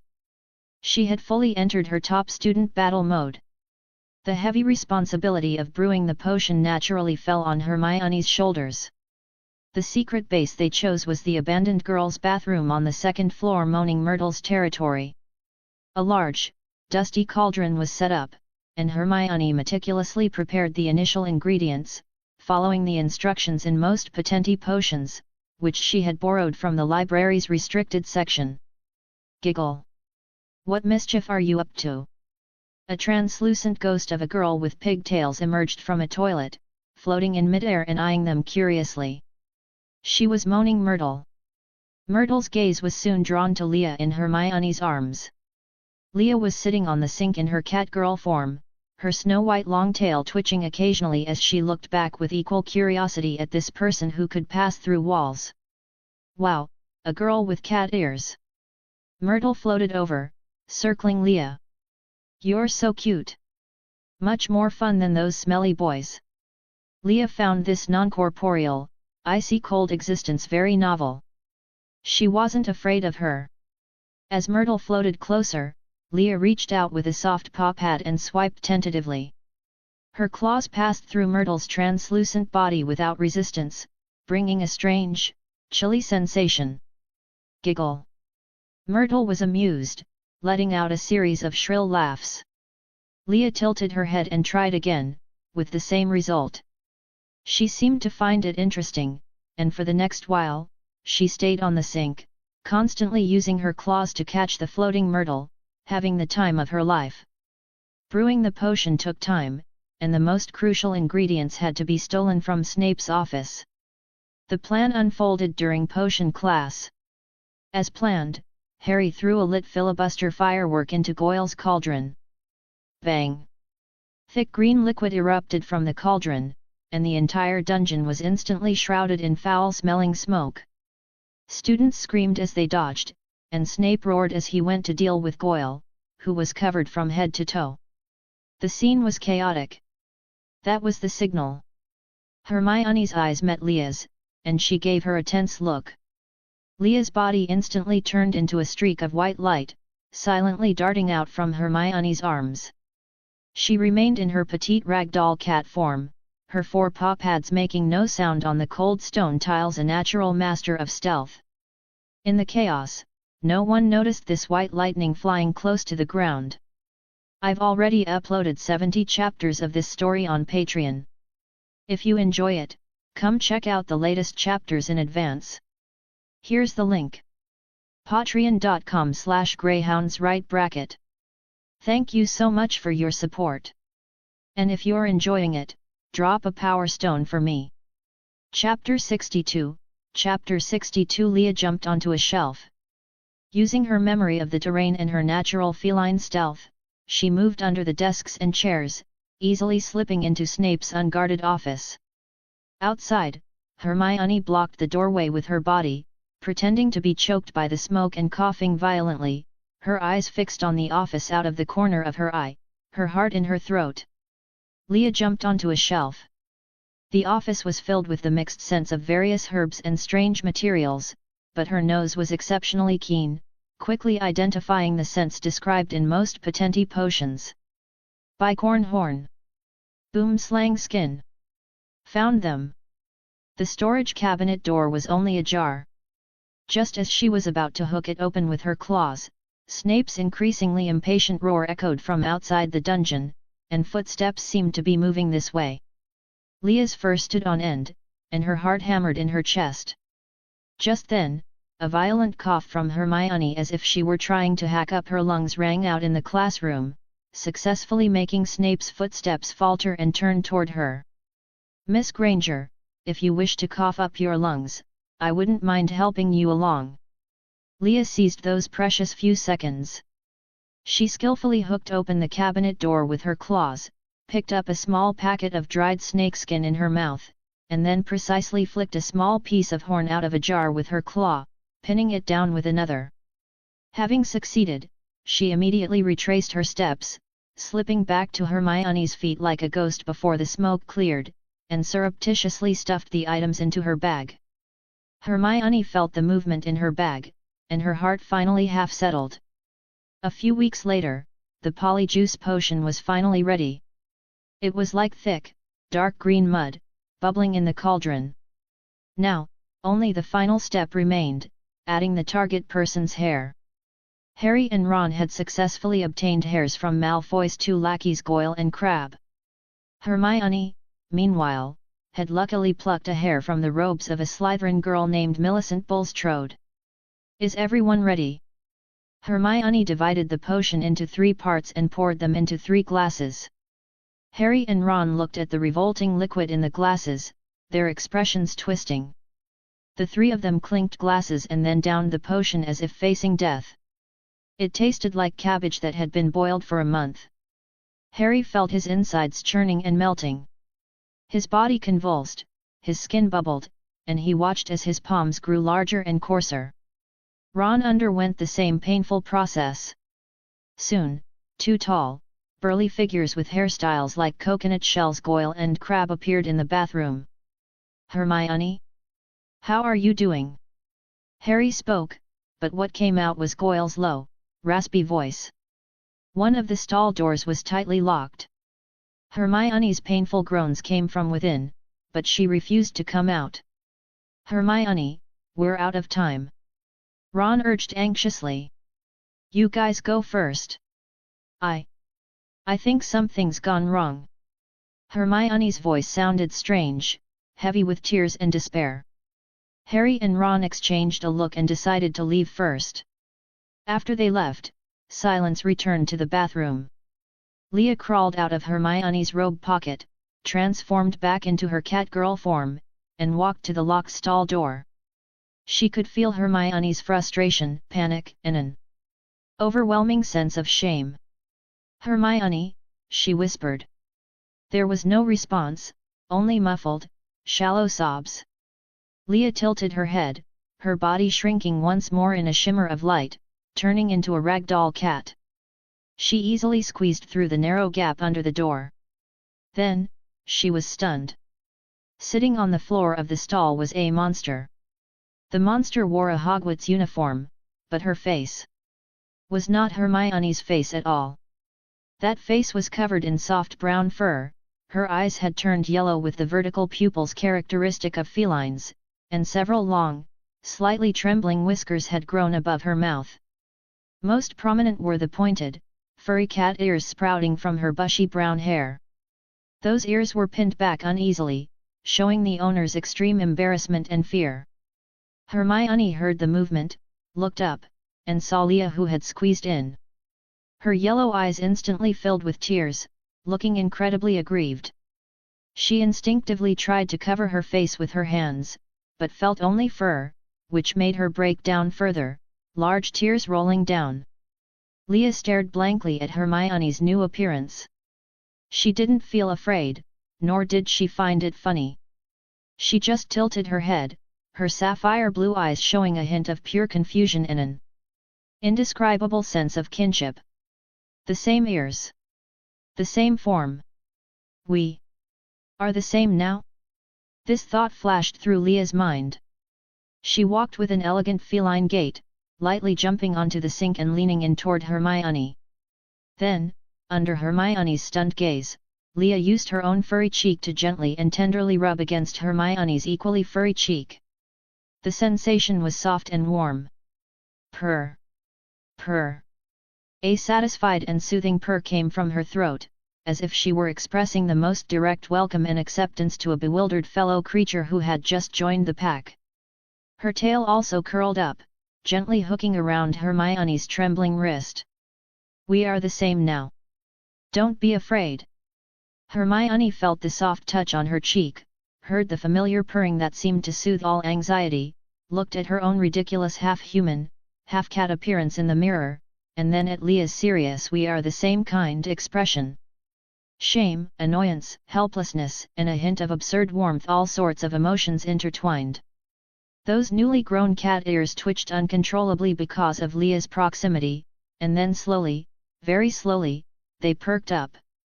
Finally, she could only let out a long sigh, reaching out with her hands that had grown some downy fur to tightly hug Leah, who was rubbing against her, burying her face deep into Leah's warm neck. "Oh, Merlin!" Her voice sounded muffled, filled with a despair that was both tearful and laughing. "How could I have gotten a cat hair? I've already uploaded 70 chapters of this story on Patreon. If you enjoy it, come check out the latest chapters in advance. Here's the link. patreon.com/greyhounds. Thank you so much for your support. And if you're enjoying it, drop a power stone for me. Chapter 63, Chapter 63, Brothers in Petrified Arms. Hermione felt the soft touch on her cheek, as if from one of her own kind, and heard the soothing purr in her ear. Her tearful despair was diluted by a wave of absurd warmth. She hugged Leah, burying her face in the catgirl's warm neck, and let out a muffled sigh. "Oh, Merlin! How did I end up with a cat hair?" This ridiculous accident eventually ended with Hermione spending a whole day in the hospital wing. Madame Pomfrey had to use every trick in the book to make the cat fur and cat ears on her face and head completely disappear. This failed adventure made Hermione completely sober up.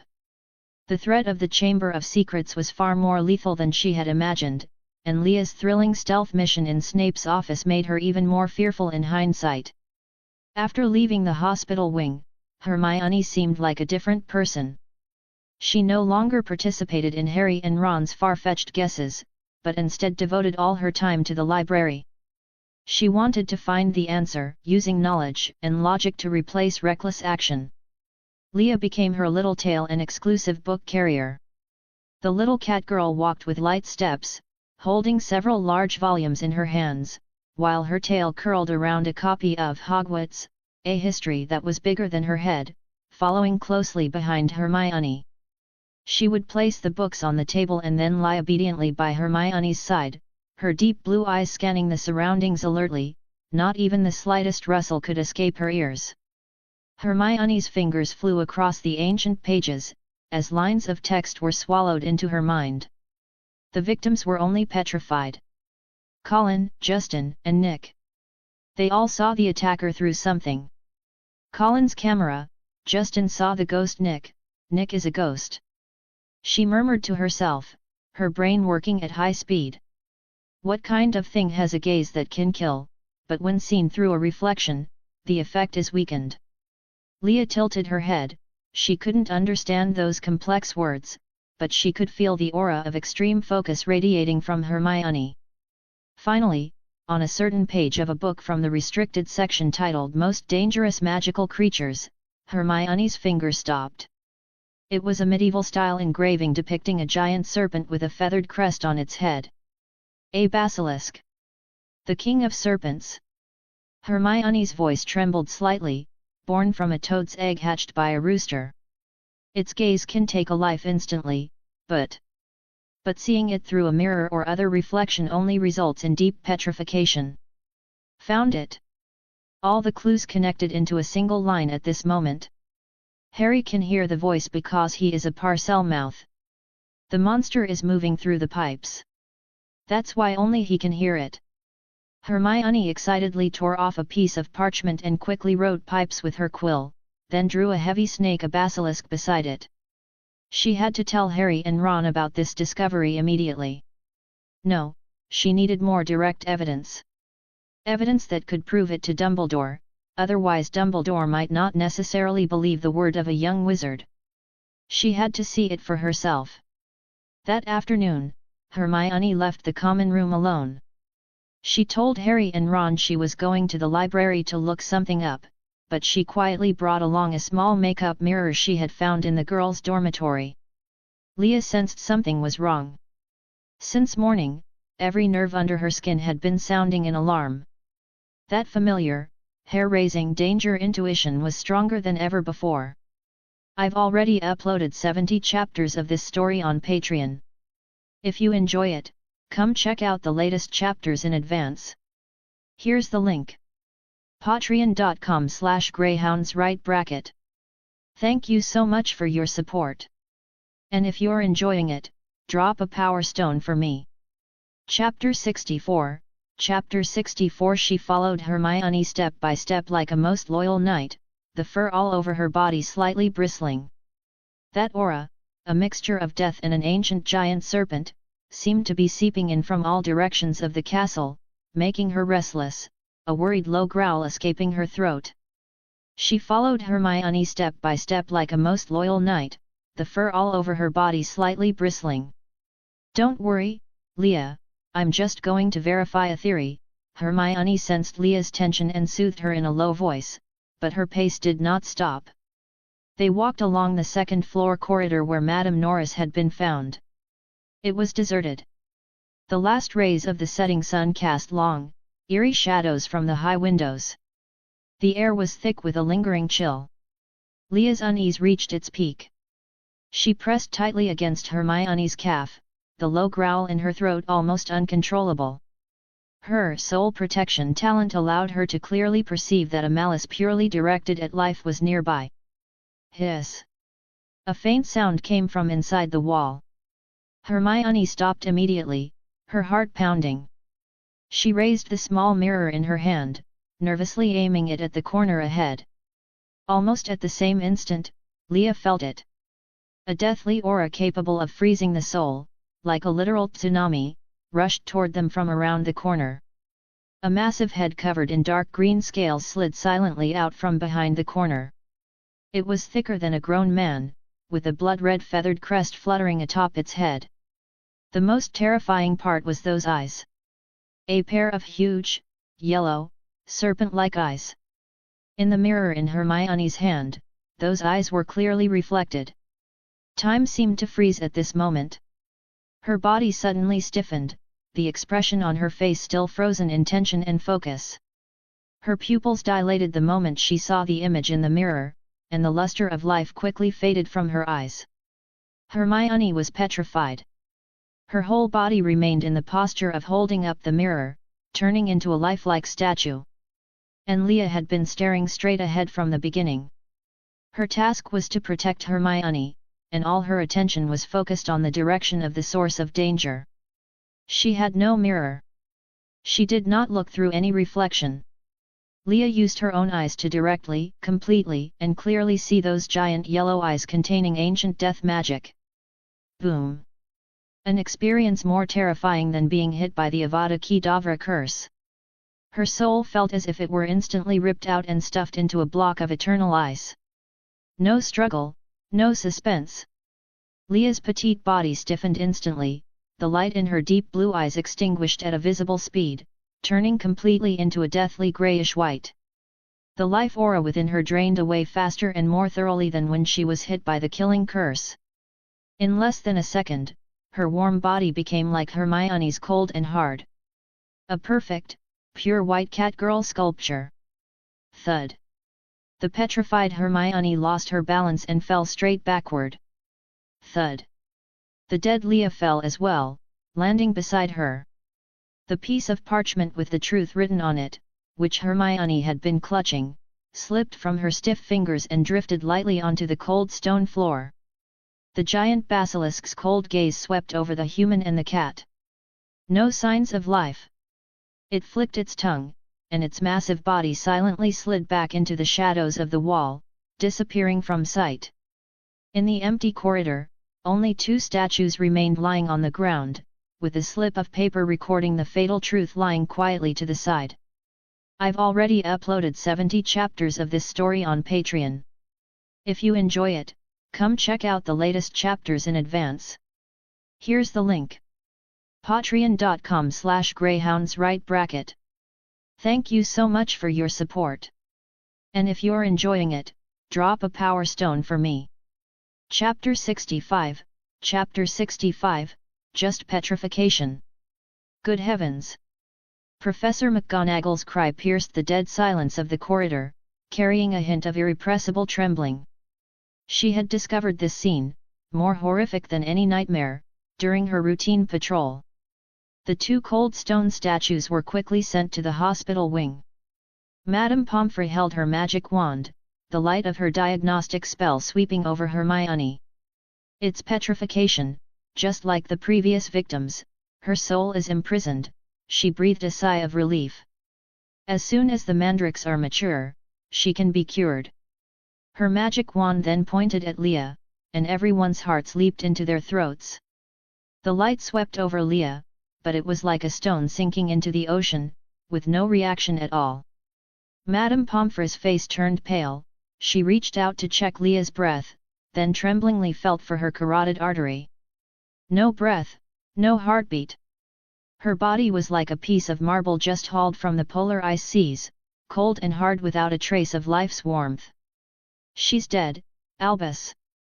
Madame Pomfrey withdrew her hand with regret and shook her head at Dumbledore, who had hurried over, her voice full of sorrow. This wasn't petrification, this was absolute death, life completely stripped away by magic. Dumbledore walked to the bedside. Behind his half-moon spectacles, those all-seeing blue eyes were filled with an unprecedented gravity. He looked at Leah's lifeless statue, her pale little face still bearing the vigilance and determination of her final moment facing danger. He thought again of that other body, equally cold after being struck by the killing curse. "Wait and see, Poppy," Dumbledore said, his voice calm but carrying an unyielding insistence. "Put her right next to Miss Granger. They shouldn't be separated." Although Madame Pomfrey was utterly confused, she did as instructed. Thus, in a corner of the hospital wing, a sight appeared that would break the heart of any visitor, a petrified girl's statue and a catgirl's cold corpse lying side by side on white hospital beds, like a sorrowful farewell. Time passed. Hermione's consciousness was imprisoned in a thick, immobile darkness. She knew she was alive, but her body didn't belong to her, she couldn't even blink. She felt as though she had fallen into a nightmare from which she couldn't wake, only able to vaguely feel Leah through that unique bond deep within her soul. She felt a massive, evil magic strike, and then she felt Leah like a wall, standing before her soul, bearing the vast majority of that devastating impact for her. She felt Leah's presence. Vanish. No. Leah. She screamed silently within the prison of her soul, but could make no sound. Just then, upon the hospital bed, Leah's long cold statue suddenly began to emit a soft, milky white glow. "Dumbledore! Look!" Professor McGonagall whispered in an excited gasp, her fingers tightly clutching her robes. Under the shocked gazes of Dumbledore and Madame Pomfrey, the stony grey colour symbolizing death began to recede from Leah's fingertips, like snow melting in the sun. Life energy gathered within her body once more like a trickling stream. I've already uploaded 70 chapters of this story on Patreon. If you enjoy it, come check out the latest chapters in advance. Here's the link. patreon.com/greyhounds. Thank you so much for your support. And if you're enjoying it, drop a power stone for me. Chapter 66. Chapter 66. The cold memories of death receded like the tide. Leah's eyelashes fluttered violently, and she snapped her eyes open. Inch by inch, her body regained its softness and warmth. A flush of life returned to her pale cheeks. That heart, which had stopped beating, seemed to respond to a distant call after its long silence. Within her quiet chest, it gave a soft, tentative quiver. Then, with a thump, it began to pulse powerfully once more. Thump! The cold memories of death receded like the tide. Leah's eyelashes fluttered violently, and she snapped her eyes open. Hermione! Without a second thought, the instinct deep in her soul made Leah spring from the bed the moment she woke, not even pausing to feel the changes in her own body as she threw herself desperately toward the adjacent bed. What her hands touched was Hermione's arm, cold and stiff as stone. Leah's movements froze.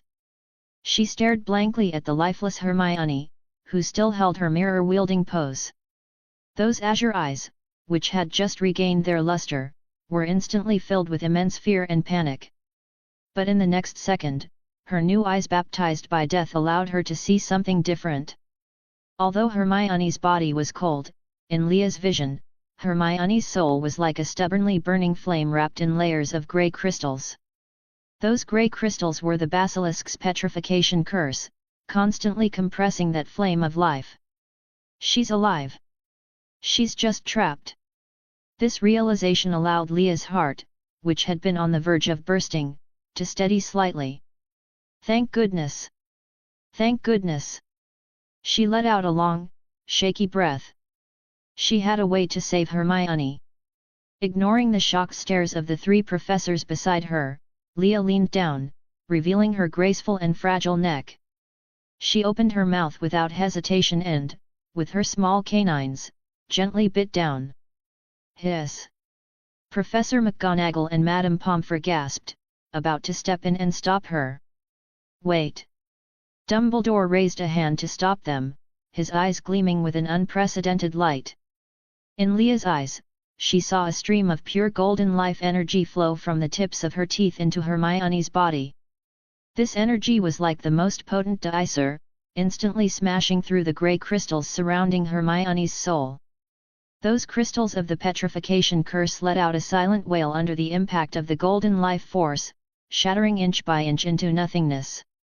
Visibly, Hermione's grey and stiff skin, starting from the neck where Leah bit her, began to lose its deathly pallor and regain a healthy flush and softness, as if spring had returned to the earth. Within seconds, the girl's stiff body softened completely, and her chest began to rise and fall steadily, as if she had merely fallen into a deep sleep. The three professors looked at each other, all seeing the unbelievable shock in one another's eyes. This was nothing short of a miracle. Only then did Leah release her grip, belatedly noticing the change in her eyes. After a slight sting, the entire world was completely reconstructed in her vision. What floated in the air was no longer dust, but shimmering particles of magic. Within the patterns of the ancient stone bricks on the walls, the magical traces left by time were deposited. She looked up. In her eyes, Dumbledore was no longer an old man in robes, but a warm, massive, yet restrained miniature sun. That majestic torrent of magic made her instinctively want to draw close while also feeling awe. Professor McGonagall's magic was like countless precise silver threads, woven into a rigorous and magnificent Scottish tartan. Just then, the door to the hospital wing was burst open. "Oh, you poor children! I heard the terrible news." Gilderoy Lockhart walked in, wearing a set of ostentatious lavender robes, followed by a reporter from the Daily Prophet holding a camera. A formulaic expression of grief was plastered on his face, but his eyes sparkled with irrepressible excitement. "Another victim. This will undoubtedly be front-page news. Quick, take a photo of me comforting them," he whispered to the reporter, thinking no one could hear. Lockhart strode to the bedside, preparing to strike a sorrowful yet handsome pose. Leah slowly looked up, those azure eyes that had just experienced death looking coldly at him. In her eyes, Lockhart himself was a ridiculous, clumsy piece of theatre. He was covered in a multicolored, false halo woven from stolen courage and countless memory charms. That halo was even entwined with blurred resentments belonging to other wizards. But this halo was laughably thin in Leah's eyes, like a layer of low-quality, mottled oil paint that would peel off with a gentle poke, revealing the truest, filthiest base underneath. And beneath that layer of fake oil paint, his own magic was weak and murky, like a candle about to go out in a damp dungeon. It couldn't even compare to the magical fluctuations in a cup of water Madame Pomfrey had forgotten on the side table.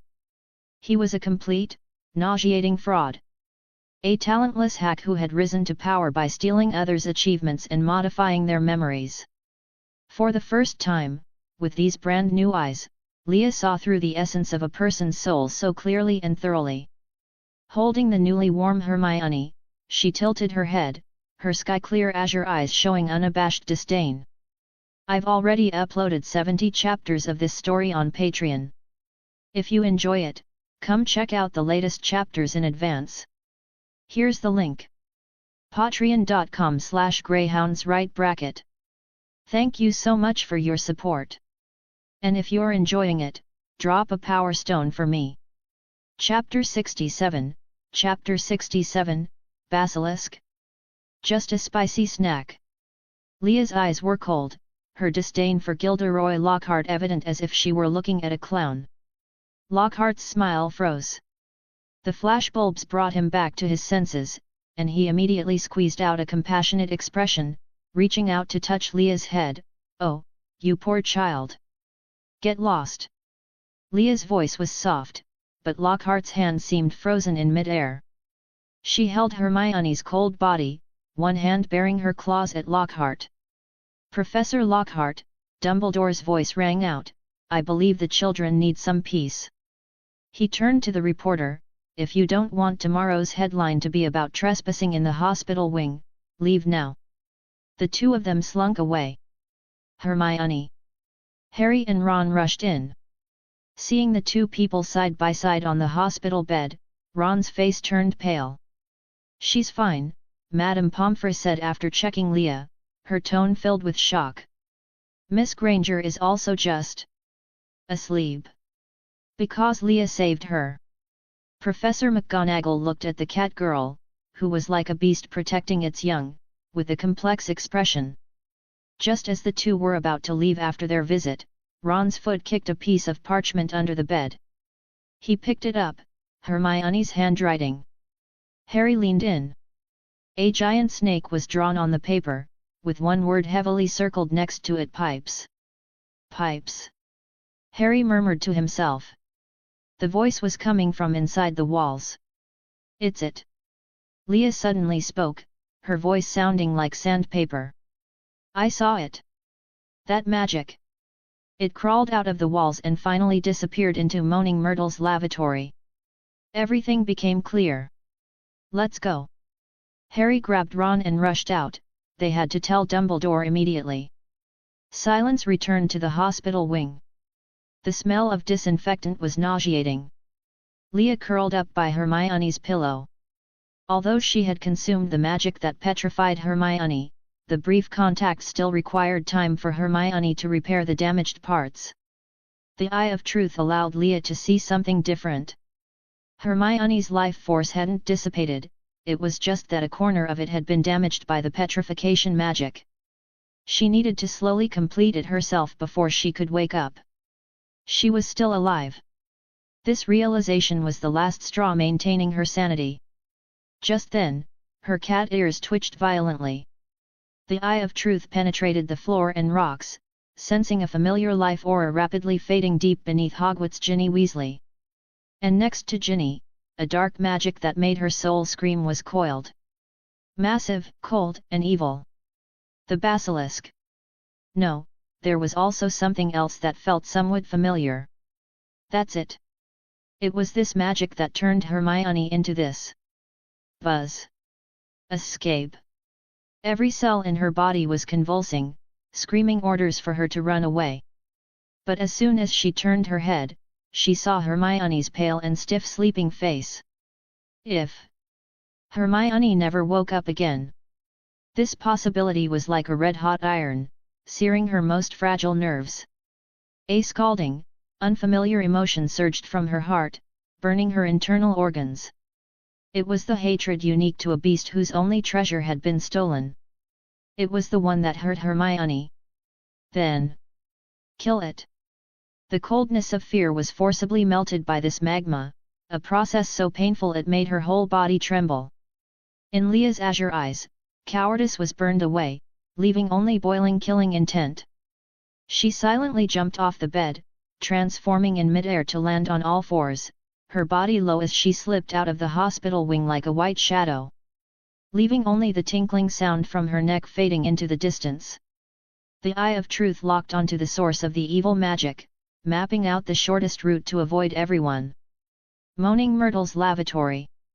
Leah walked straight to the brass tap engraved with a small snake and closed her eyes. When she opened them again, the world was completely decomposed in her eyes. The tap was no longer metal, but a complex rune lock cylinder composed of magic. It was waiting for a magic key of a specific frequency. I see. Parcel tongue isn't a language, it's authorization. Leah concentrated, mobilizing the magic within her body. Following the structure of the lock cylinder, she emitted a dry magic vibration from her throat. Open. I've already uploaded 70 chapters of this story on Patreon. If you enjoy it, come check out the latest chapters in advance. Here's the link. patreon.com/greyhounds. Thank you so much for your support. And if you're enjoying it, drop a power stone for me. Chapter 68. Chapter 68. Leah ignored him. Click, click. The sink descended, revealing a pitch-black pipe entrance. Leah leaped into the darkness. The inner walls of the pipes were slimy and cold. Her danger intuition predicted every loose stone, and her feline instincts allowed her to silently use the stone walls for leverage as she plummeted down. When she landed, she stepped onto a pile of skeletons.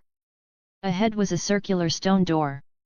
Leah's eye of truth once again saw through the 7 coiled stone snake lock cylinders and issued the command in the same way. The stone door rumbled open. In the green-lit chamber of secrets, a handsome young phantom was standing beside the unconscious Ginny. In midair, a black diary was greedily absorbing the girl's life. Oh! Tom Riddle turned around, a smile on his lips, but his eyes were like those of someone dissecting a novel animal. Not Potter. An interesting immortality, and those eyes that can see through magic. Your body would make a perfect collectible. And there seems to be something very familiar about you. Leah ignored him. Her eye of truth had already locked onto the massive shadow behind him. A gargantuan creature was sliding out from behind the statue, its yellow vertical pupils the size of car headlights, filled with killing intent. Harry would need to close his eyes, but Leah didn't. Her eyes were immune to petrification. Hiss! Riddle issued a command. The basilisk hissed and lunged at Leah. A foul wind blew in her face. Leah leaped to the side. The massive snake head crashed into where she had just been, the stone slabs shattering. Nice reaction, Riddle chuckled. But how many times can you dodge? The snake's tail swept across with a crushing force that could pulverize anything. Leah leaped again, but the tip of the tail still grazed her side. Intense pain flared as she was sent flying by the massive force, slamming hard against a stone pillar. The sound of bones breaking came from within her. In the next second, superspeed regeneration allowed her body to recover rapidly. Bones twisted and reset under her skin, and torn flesh writhed and healed. The agonizing pain of flesh being ripped apart and then forcibly reattached made a half-stifled whimper escape Leah's throat. What an interesting ability! Greed flashed in Riddle's eyes. However, my pet has more than just brute strength. The basilisk opened its bloody maw again, 2 fangs a meter long gleaming with a faint light. Danger intuition screamed frantically. She wanted to dodge, but her forcibly reconstructed body was slightly stiff. Squelch! The fangs grazed her shoulder, leaving 2 deep wounds that exposed the bone.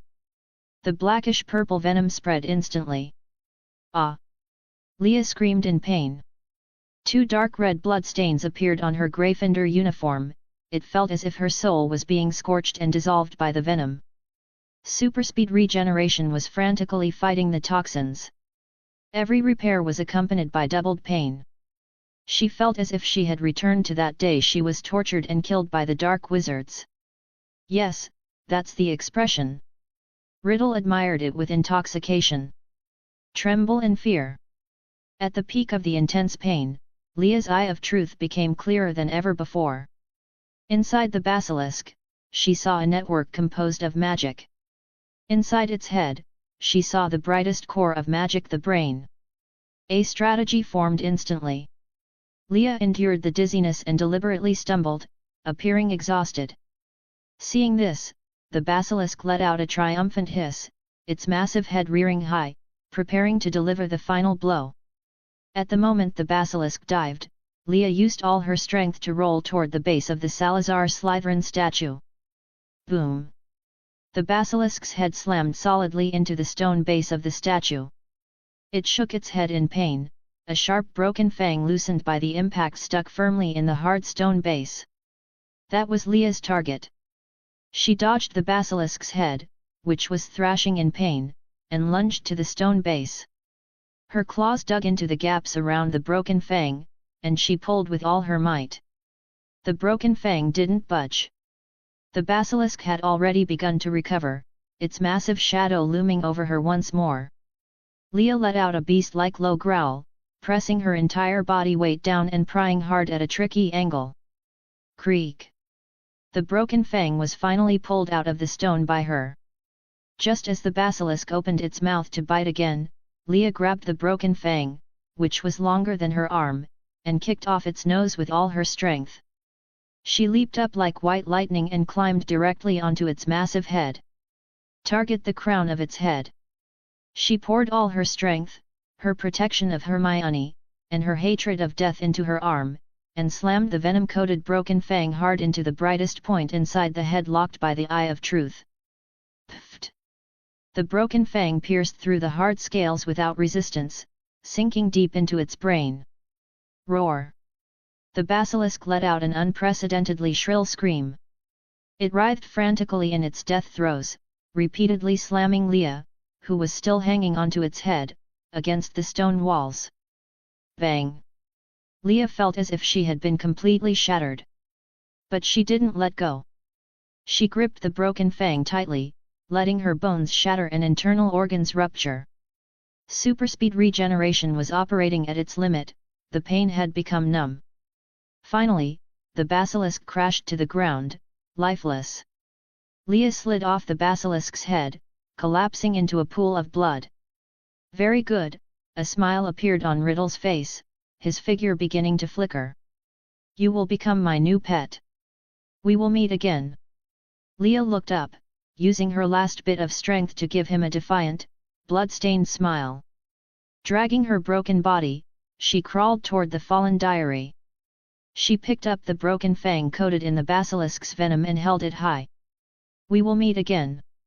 Amidst Riddle's certain and calm words, Leah suddenly stabbed the venomous fang into the diary. Black ink gushed out, and a shrill soul-shattering scream echoed through the Chamber of Secrets. But just a second before Riddle's soul dissipated, a sliver of soul fragment, thinner than a needle's point and condensed with all his malice, suddenly shot out from the diary. It ignored Harry and Ron, who had just slid down the pipe and rushed into the chamber. Its only target was the catgirl who had killed it twice. Swish! Before anyone could react, that poisoned soul ice needle shot straight at Leah, who had collapsed from exhaustion, and instantly vanished into her brow. Leah's entire body stiffened. Deep in her soul, it felt as if a cold nail carrying eternal malice had been driven in. A cold voice flashed through the depths of her mind. Got you. I've already uploaded 70 chapters of this story on Patreon. If you enjoy it, come check out the latest chapters in advance. Here's the link. patreon.com/greyhounds. Thank you so much for your support. And if you're enjoying it, drop a power stone for me. Chapter 69, Chapter 69, The Incurable Fool. The moment that poisonous voice sank into her brow, the world in Leah's eyes faded and lost its sound. All sound and color were instantly stripped away. Harry and Ron's terrified faces as they rushed from the entrance of the Chamber of Secrets turned into a black and white silent film. Leah. Harry's voice was as unreal as a distant echo. He watched in horror as Leah lay in a pool of basilisk blood on the floor, convulsing wildly. From the wound on her shoulder, dark purple poisonous blood sprayed out like a high-pressure water gun. It only stopped after a dozen or so seconds. Harry and Ron exchanged a look and rushed forward. Ignoring the massive serpent corpse, Harry hoisted Leah onto his back while Ron took Ginny, and they ran toward the hospital wing. Consciousness, like a stone sinking into an icy sea, was forcibly pulled back to the surface by a sharp, stabbing pain. Pain. It wasn't the burning pain of basilisk venom corroding flesh, nor was it the agonizing pain of bones being shattered and reconstructed. Since she had swallowed Lord Voldemort's soul last time, this riddle seemed to have been eaten as well. Leah felt herself being carried on someone's back, jolting through the slippery pipes. In her ears were Harry and Ron's anxious shouts, but those sounds were as distant as if through a layer of water. The only thing clear was the sensation of a cold nail being driven into her soul, deep within her brow. That fragment of soul from Tom Riddle was like a coordinate steeped in malice, flickering with eternal ill intent in the deepest part of her soul. Caught you. That voice was inescapable. A burst of warm song and a wave of heat allowed her to briefly regain clarity. It was Fawkes. But this bit of warmth was soon replaced by the cold air of the hospital wing. She was carefully placed on a bed. She killed the basilisk. But she's been poisoned. Harry's voice was breathless. Heavens, this toxin! Madame Pomfrey exclaimed. Leah's eyelids were as heavy as lead, but the Eye of Truth had already activated uncontrollably. The world completely decomposed in her field of vision. Harry and Ron were two clumps of warm red magic, Professor McGonagall was a blue network as precise as a star map. And not far away, a cauldron of potion brought by Professor Sprout was emitting a thick, vibrant green light of life. The antidote. But that wasn't the point. Leah's gaze bypassed everyone and locked onto another hospital bed. There lay a clump of golden light she was incredibly familiar with, which should have been as brilliant as the sun. But now, that light was dim and shattered, its edges still haunted by the grey, decaying petrification magic left by the basilisk. Hermione's soul was like a smashed piece of art. "Give it to Ginny Weasley first," Madame Pomfrey's decisive voice rang out. "Her life force has been drained, she's in the most danger." She turned to take the first bottled portion of the antidote. At that very moment, a white shadow flashed past from the hospital bed. "Leah!" Harry cried out. Everyone present, Harry, Ron, McGonagall, and Pomfrey only saw the catgirl who had just been judged to be in critical condition. Snatch the still warm bottle of antidote from Madame Pomfrey's hand with a speed inconsistent with her heavily injured state. There wasn't the slightest hesitation in her movements, her objective was frighteningly clear. She wasn't seeking medicine, she was hunting. Leah ignored everyone's shock and, barefoot on the cold floor, walked step by step toward that bed. She held the small medicine bottle as if she were cradling fire stolen from the gods.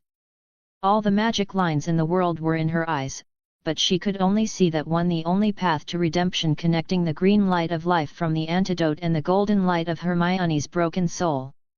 She reached the bedside and, under Professor McGonagall's shaken gaze, slowly knelt on the edge of the bed. Her left hand carefully reached behind Hermione's neck, gently propping up her head.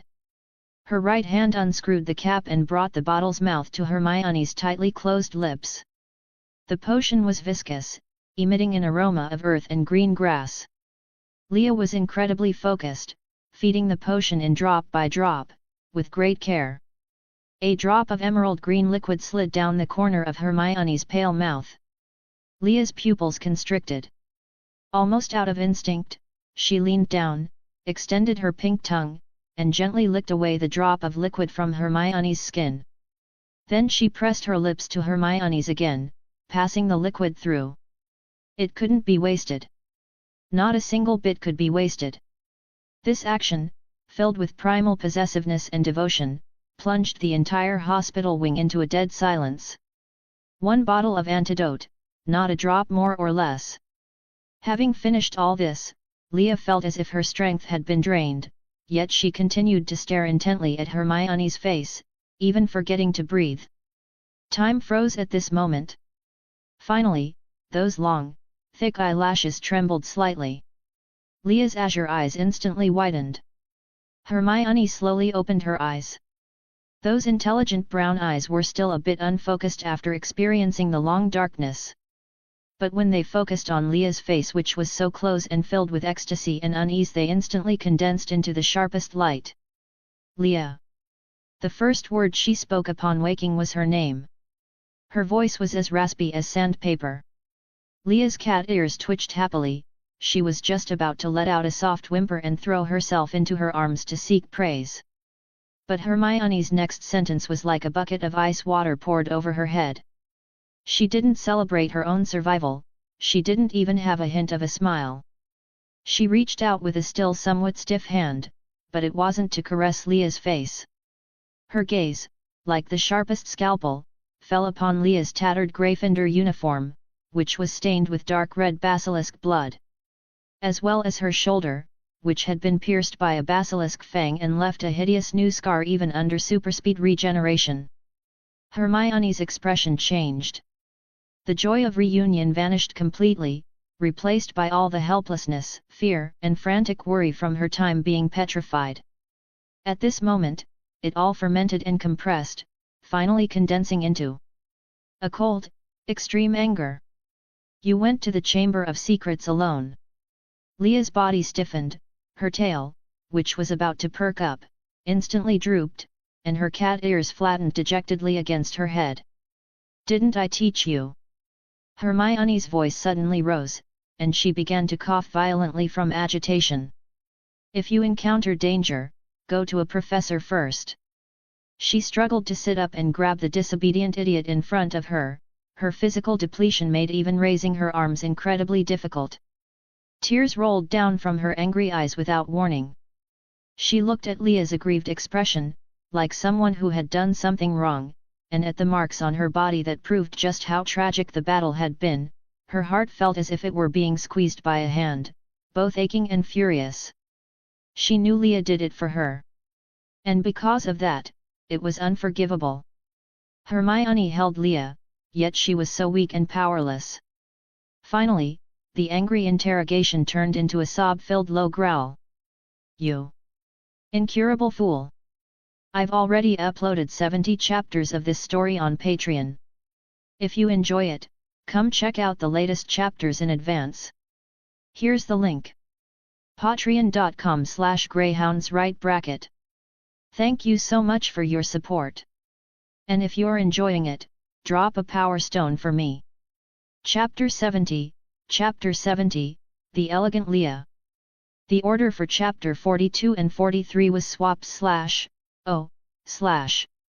After the petrified victims and Hermione were restored, the school year at Hogwarts drew to a close. The Great Hall of Hogwarts was brightly lit for the end-of-term feast.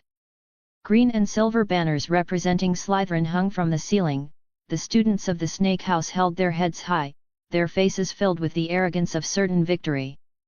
Harry and Ron were a bit dejected, even though they had broken into the Chamber of Secrets and faced the memory of Lord Voldemort. They still hadn't brought enough points to their house. Dumbledore stood up, and the clamour in the Great Hall instantly quieted. Another school year has passed, he said, his voice resonant and carrying a hint of a smile. Before the House Cup is awarded, I have a few points to add. He first looked toward Ron. For his bravery in directly defeating an adult wizard, I award Gryffindor 20 points. Scattered applause and cheers erupted from the Gryffindor long table. Next, Mr. Harry Potter, Dumbledore's gaze turned to Harry. For his calm and correct decision-making in a moment of peril for his companions, I award Gryffindor 50 points. The applause grew more enthusiastic, but it was still far from overtaking Slytherin. Hermione nervously gripped Leah's hand, while Leah curiously observed the magical starry sky on the ceiling, having no concept of points or the House Cup. Finally, Dumbledore cleared his throat, and the bustling Great Hall fell silent once more. His gaze swept across the room, finally fixing precisely on the silver-haired catgirl beside Hermione. The eyes of the entire Great Hall followed his focus. We must thank a special hero. Dumbledore's voice became solemn and grave, echoing in every corner of the Great Hall.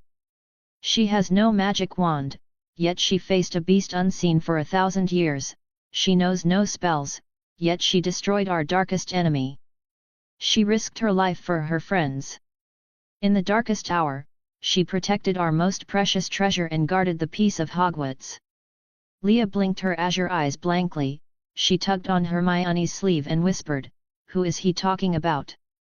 Hermione's eyes were already moist, she shook her head and gripped Leah's hand tightly in return. For this loyalty and protection that transcends life and death, Dumbledore raised his voice, making every word count, I award Gryffindor, for Miss Leah, an additional. He paused for a moment, seemingly enjoying the stiffened faces at the Slytherin table. 50 points. The moment the words fell. Boom! On the ceiling, the green and silver banners of Slytherin were instantly replaced by the scarlet and gold of Gryffindor. The entire Gryffindor table erupted completely. Cheers, screams, and the sound of colliding tables and chairs merged into a wave of sound that almost blew the roof off the Great Hall. We won! We won again! Leah! Leah! Leah! Amidst the deafening cheers, Fred and George rushed over excitedly, and without a word, one on each side, they lifted Hermione and Leah, who was being held tightly in Hermione's arms, directly onto their shoulders. Ow! Leah was startled by the sudden weightlessness and the mountain-shattering commotion.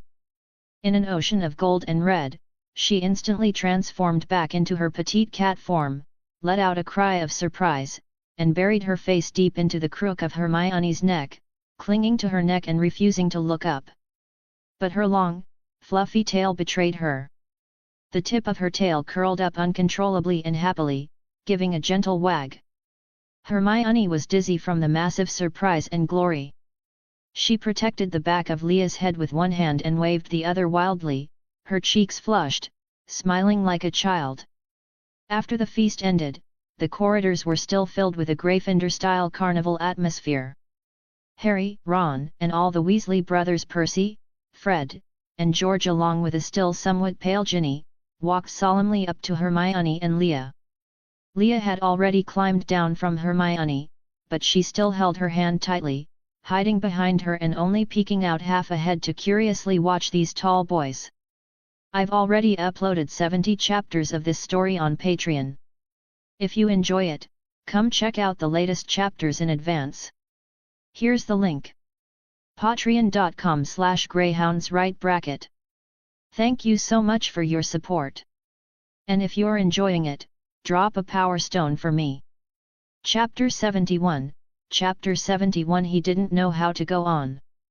Leah, Harry took a step forward, his expression more sincere than ever before. Thank you. Without you, He didn't know how to go on. Without Leah, Ginny would have died, Lord Voldemort would have returned, and he himself might have died in the Chamber of Secrets. Ron nodded vigorously, his mouth opening and closing before he finally managed a clumsy, "Yeah, thanks, Leah. You're really amazing." Ginny, who had been hiding behind Ron, gathered all her courage. She stepped forward and, under Leah's surprised gaze, gently and cautiously hugged Leah's arm. The girl's body was still a bit weak, and her voice was as thin as a mosquito's buzz. "Thank you, big sister Leah. I don't remember what happened, but I seem to remember that in a very dark and cold place, a very beautiful big white cat was protecting me the whole time." Ginny's eyes welled up with tears. Leah was stunned. She looked down at this girl who was even smaller than herself, feeling the reliance and gratitude emanating from her. She instinctively reached out and, imitating the way Hermione treated her, gently rubbed Ginny's head. An unfamiliar warm emotion quietly spread through her heart. So, protecting others felt like this. The whistle of the Hogwarts Express blew a long blast, and the red train carved a beautiful line across the green fields. In the four-person compartment, the atmosphere was peaceful yet tinged with a hint of oddity. Hermione sat by the window, the sunlight gilding her bushy brown hair with a golden edge. Harry and Ron sat opposite her, engaged in a fierce but silent game of wizard chess. The source of the oddity was Leah. Lunchtime had arrived. Ron had already unwrapped the slightly lopsided corned beef sandwich his mother had prepared, chewing in large bites. Harry also took out his pumpkin pasties. And Leah, under Hermione's encouraging gaze, took out an incredibly exquisite set of tableware from her small satchel. It was a beautiful bento box containing pan-seared salmon, carefully deboned by Hermione earlier that morning, and a few plump blueberries. Even more eye-catching was the set of utensils: a small silver fork with tines polished perfectly round by magic, and a similarly round-tipped table knife. Under the dumbfounded stares of Harry and Ron, Leah spread a napkin over her lap and sat perfectly upright. She held the fork in her left hand and the knife in her right, her movements skilled and elegant, as if practiced 1,000 times. She used the fork to steady a small piece of salmon and used the knife in her right hand to cut it precisely into a perfect size. Then, she set down the knife, switched the fork to her right hand, and brought the piece of fish to her mouth. The entire process didn't make a single unnecessary sound. When chewing, her lips were gently closed, her cheeks moved slightly, and her azure eyes gazed calmly at the air ahead, carrying an innate, distant, and noble air. That posture was as standard as a pure-blood noble young lady who had received the strictest etiquette training since childhood. Merlin's beard. Ron forgot to swallow the sandwich in his mouth. He looked at Leah, then at the mangled food in his own hand, and his face instantly turned red. Harry was also dazed. He had never seen anyone turn the act of eating into an art form. Was this still the same kitten who would roll around and act spoiled in Hermione's arms, or turn back into a cat to be stubborn at the slightest disagreement? Hermione watched this scene with a complex look in her eyes. She knew this was a side effect brought by the soul fragment of Tom Riddle. That boy, who came from an orphanage but desperately craved and imitated noble mannerisms, his habits and knowledge were influencing Leah in a subtle, pervasive way. Whether it was for better or worse, no one knew. After finishing her meal, Leah took out a snow-white handkerchief and elegantly wiped the corners of her mouth. Then, she skillfully cleaned her utensils and bento box and put them back into her small satchel. The moment she finished, that noble young lady aura vanished without a trace. She unhesitatingly climbed onto the bench and familiarly rested her head on Hermione's lap, curling up into a comfortable ball. Her long, fluffy tail wrapped around from behind, gently encircling Hermione's wrist, as if silently declaring ownership. Hermione chuckled, set down her book, and began to gently stroke Leah's long silver hair, stroke by stroke. As Hermione stroked her, the cold black crystal deep within Leah's soul, which constantly emitted a violent aura, fell completely silent. It was as if it had been smoothed over by a warm palm, with no further restlessness. Leah let out a satisfied sigh and closed her eyes, enjoying this hard-won moment of peace after the storm. The train slowly pulled into King's Cross Station. Platform 9 3/4 was as lively as ever. Steam filled the air, and the noise of the crowd was clamorous. Hermione had just led a still somewhat sleepy Leah off the train when a fiery red figure rushed over like a whirlwind. "Oh! My little heroes!" Molly Weasley opened her arms, first giving Harry and her own son a forceful hug, and then her gaze fell on Leah beside Hermione. "Oh, my dear Leah!" Before Leah could react, she was tightly embraced by the warmest, most enthusiastic hug, smelling of toasted bread and home. Mrs. Molly's strength was startling, almost as if she were trying to knead Leah into her own body. "I heard from Ginny and Ron. What a brave, good child you are! You saved my Ginny," she declared loudly, drawing the attention of many surrounding parents. "You are a friend of the Weasley family forever. This summer, you must come to the Burrow. I'll make you a 7-layer strawberry cake." In Mrs. Weasley's fiery embrace, Leah was a bit at a loss. But she didn't struggle. This warmth was different from Hermione's exclusive, reassuring warmth. This was a broader, more inclusive warmth, tinged with the scent of a hearth. It was the warmth of family. She somewhat clumsily raised her hand and gave Mrs. Molly a light hug back. Hermione watched this scene with a smile until the Grangers found them, then she stepped forward and gently took Leah's hand. A school year full of twists and dangers finally came to an end in such a warm clamor. But Hermione also knew that while a peaceful school year had ended, a summer that required her to hold the reins firmly had only just begun. I've already uploaded 70 chapters of this story on Patreon. If you enjoy it, come check out the latest chapters in advance. Here's the link. patreon.com/greyhounds. Thank you so much for your support. And if you're enjoying it, drop a power stone for me. Chapter 72, Chapter 72 Parselmouth. That low growl, carrying a sob, struck the stone walls of the hospital wing, its echo crashing into the depths of Leah's heart. She didn't dodge. Instead, she buried herself deeper into Hermione's embrace, greedily absorbing the scent that put her at ease. Her cat ears pressed limply against her scalp, the tip of her tail swept weakly across the sheets, and a satisfied yet aggrieved purr rolled from her throat. But it hurt you. This unreasonable, total reliance blocked all of Hermione's anger and lingering fear in her throat, making her eyes burn. Tears rolled down, hitting Leah's cold skin and quickly losing their warmth. Just then, the doors of the hospital wing were burst open by brute force. Dumbledore strode in, his expression rarely stern.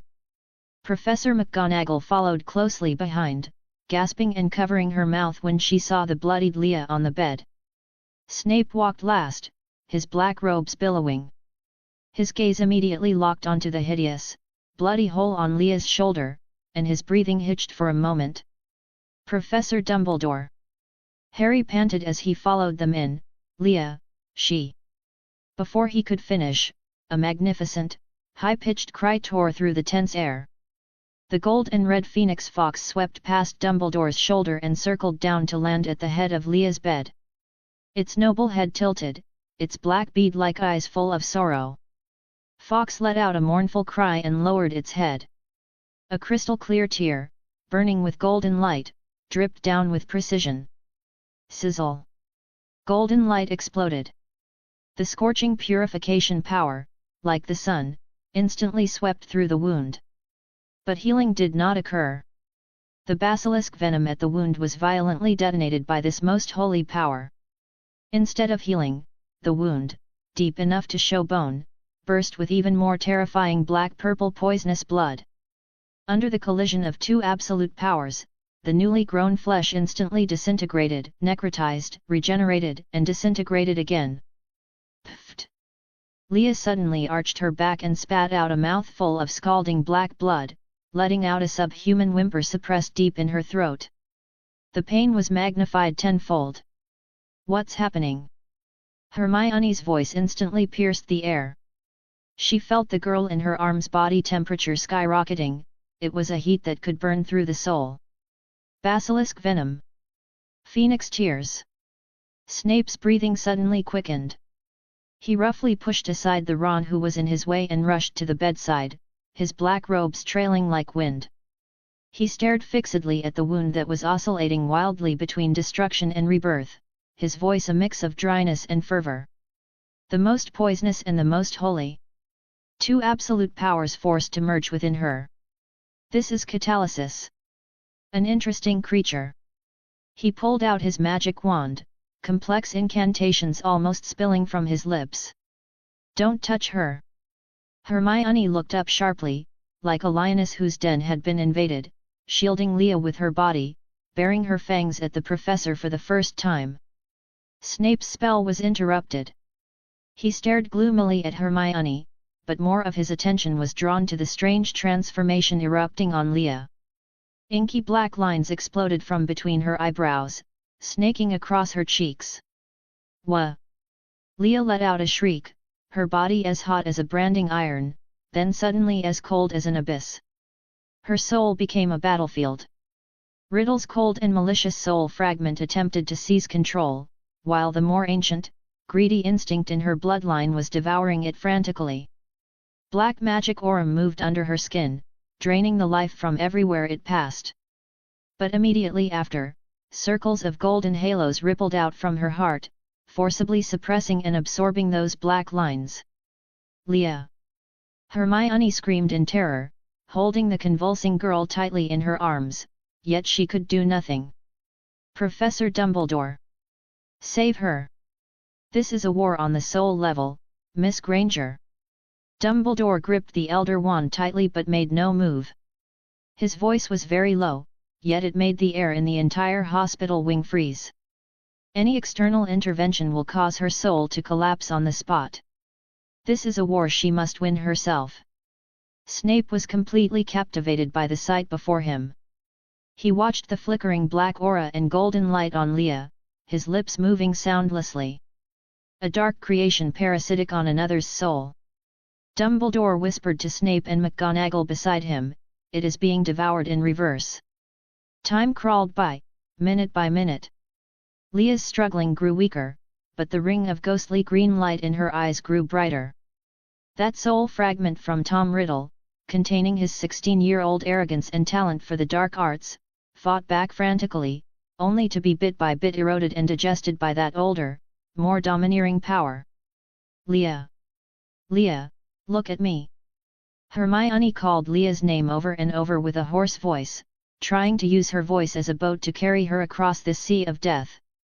Finally, at another of Hermione's anxious calls, Leah shuddered and stopped convulsing. All the black lines under her skin receded to her brow like an ebbing tide and vanished. The ghostly green ring in her eyes, after reaching its peak brightness, slowly turned inward, settling into a deep, bottomless dark green in the depths of her pupils. She had eaten another Horcrux.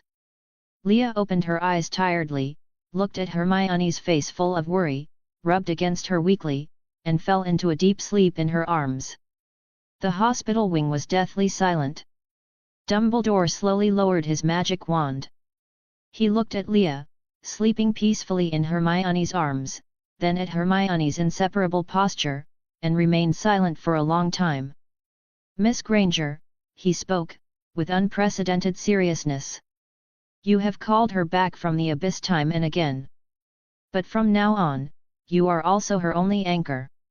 He paused, every word ringing with weight. "Watch over her. This is not only for her, but also for the entire magic world." Hermione was stunned. She looked down at the sleeping catgirl in her arms, feeling her steady breathing, and nodded vigorously, locking this heavy responsibility along with the girl in her arms into her own life. Late at night.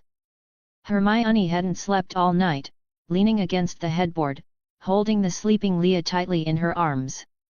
In her sleep, Leah's brow suddenly furrowed, and she let out a pained whimper.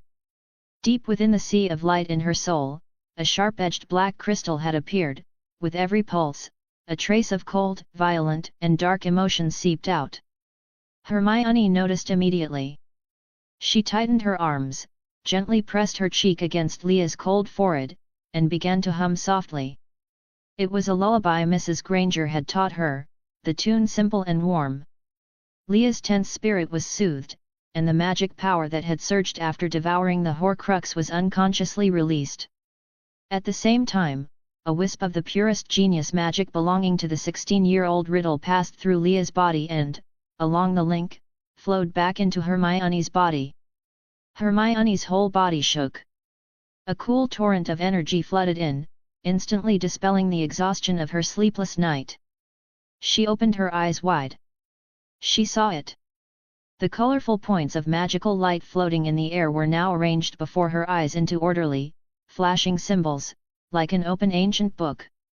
Leah's furrowed brow slowly smoothed out, and she unconsciously rubbed against the crook of Hermione's neck, that purr representing ultimate peace of mind sounding again from deep in her throat.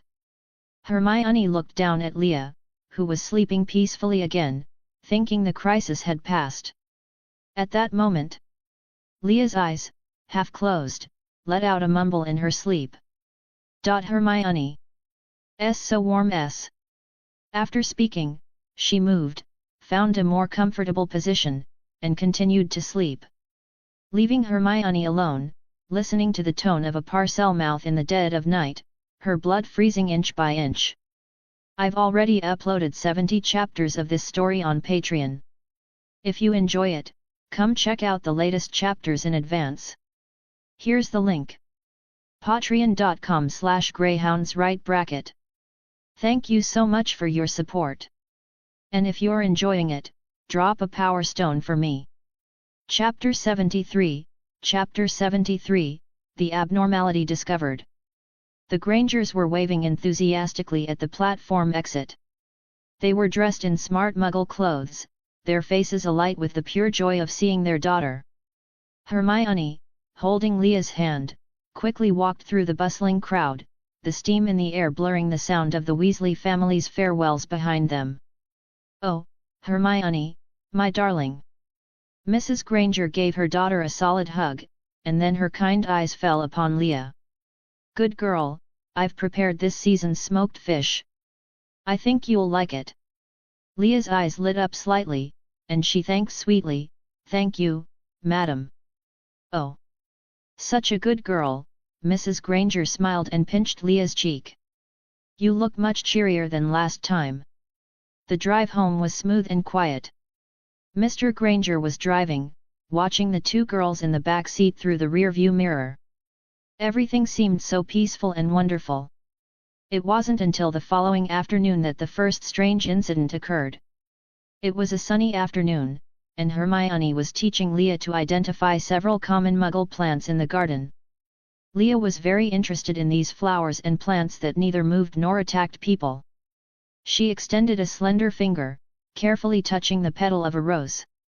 Just then, the neighbor's fat white Persian cat jumped down from the low wall with an elegant stride. It saw Leah, and perhaps out of some territorial instinct, it arched its back and let out a threatening "H-A-A-A" sound from its throat. Hermione was about to speak to calm it down, but Leah reacted first. She didn't even turn her head. Her deep blue eyes were still fixed on the rose in front of her, but a string of low, strange hissing sounds came from her mouth. "S-H-A-K-A-T-H-S-S-S-S-S, quiet." The sound was neither like a cat nor a person. It was short and sharp, carrying a commanding authority, like a venomous snake flicking its tongue, or an ancient, forgotten spell. The white Persian cat's threatening sound stopped abruptly. Its fur stood on end, as if it had seen a natural predator, and its eyes were filled with extreme fear.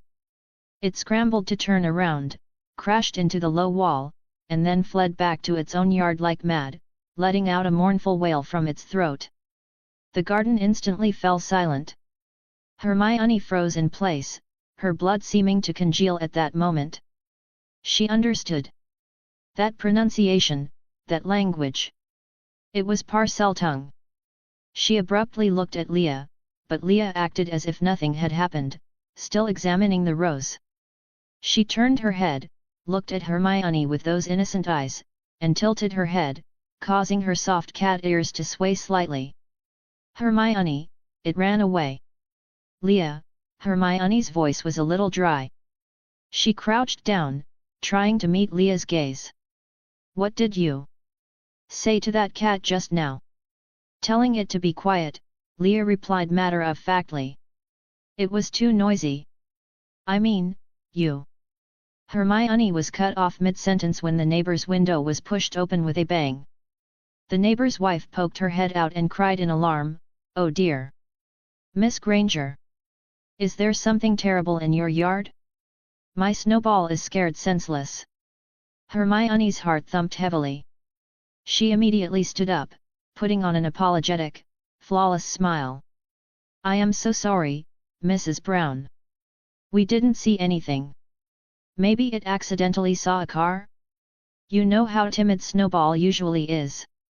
As she spoke, she quickly pointed toward Mrs. Brown and silently muttered, "Confundus."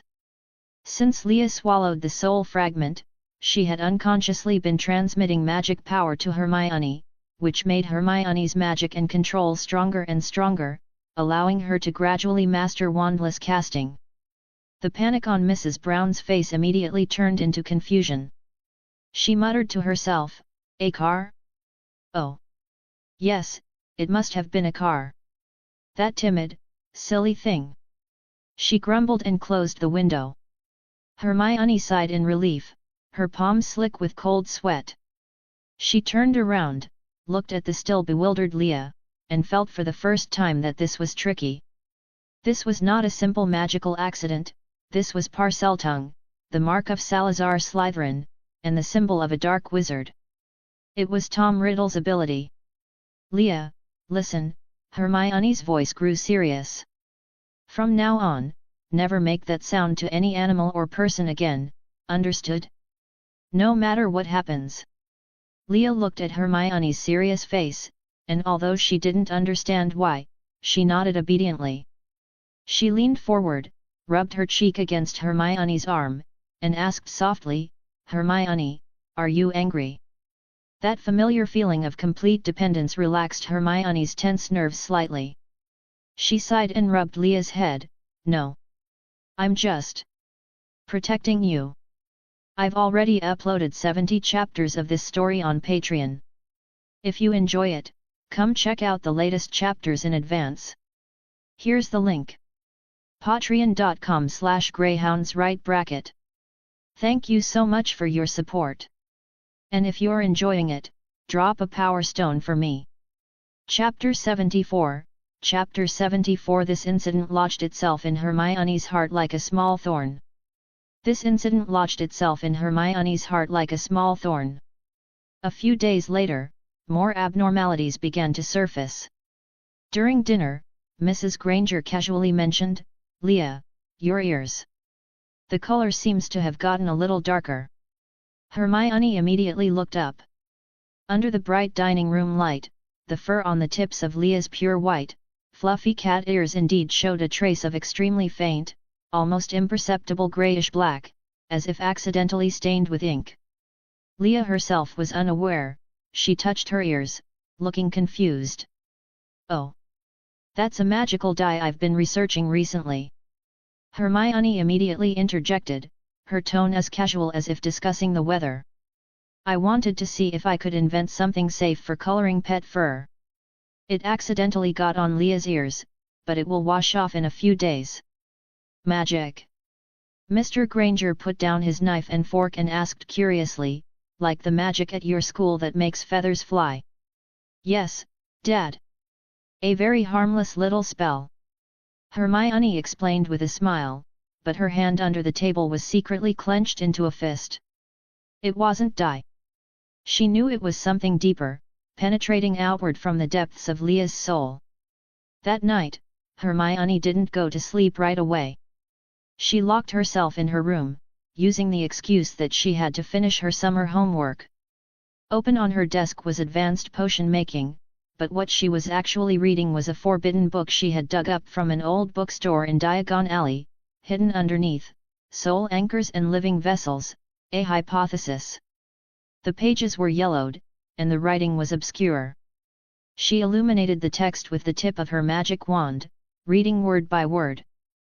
When a powerful soul fragment parasitizes a living body, the living body will inevitably be assimilated by it. The initial manifestation is often a subtle change in appearance, like ink dropping into water, silent and unseen. Hermione's breath hitched.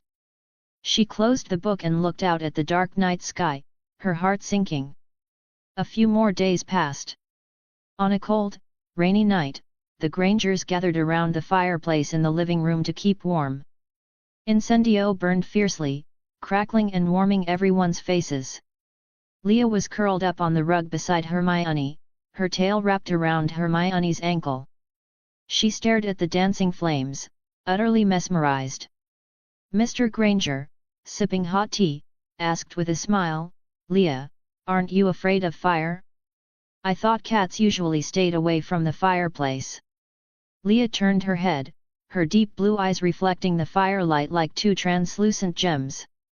She replied softly, in a tone both innocent and slightly unsettling. "No. Inside the fire, there are warm souls." This sentence instantly silenced the living room. The Grangers' smiles froze. They exchanged glances. Hermione's heart felt as if it were being squeezed by an invisible hand. She knew what Leah was talking about.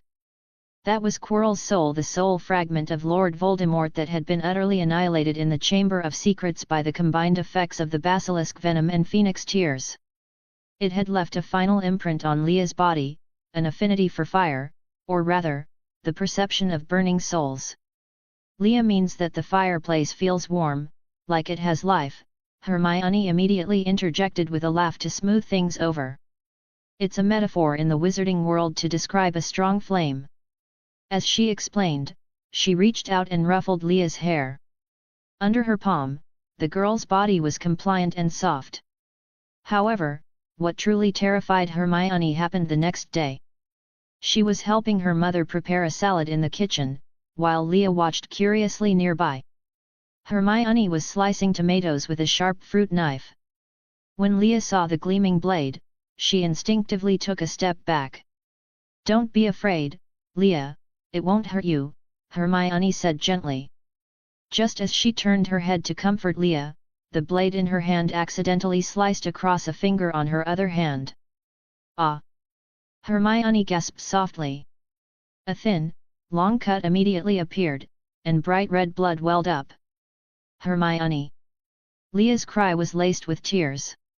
She instantly forgot her fear of the knife, rushed over, and grabbed Hermione's injured hand.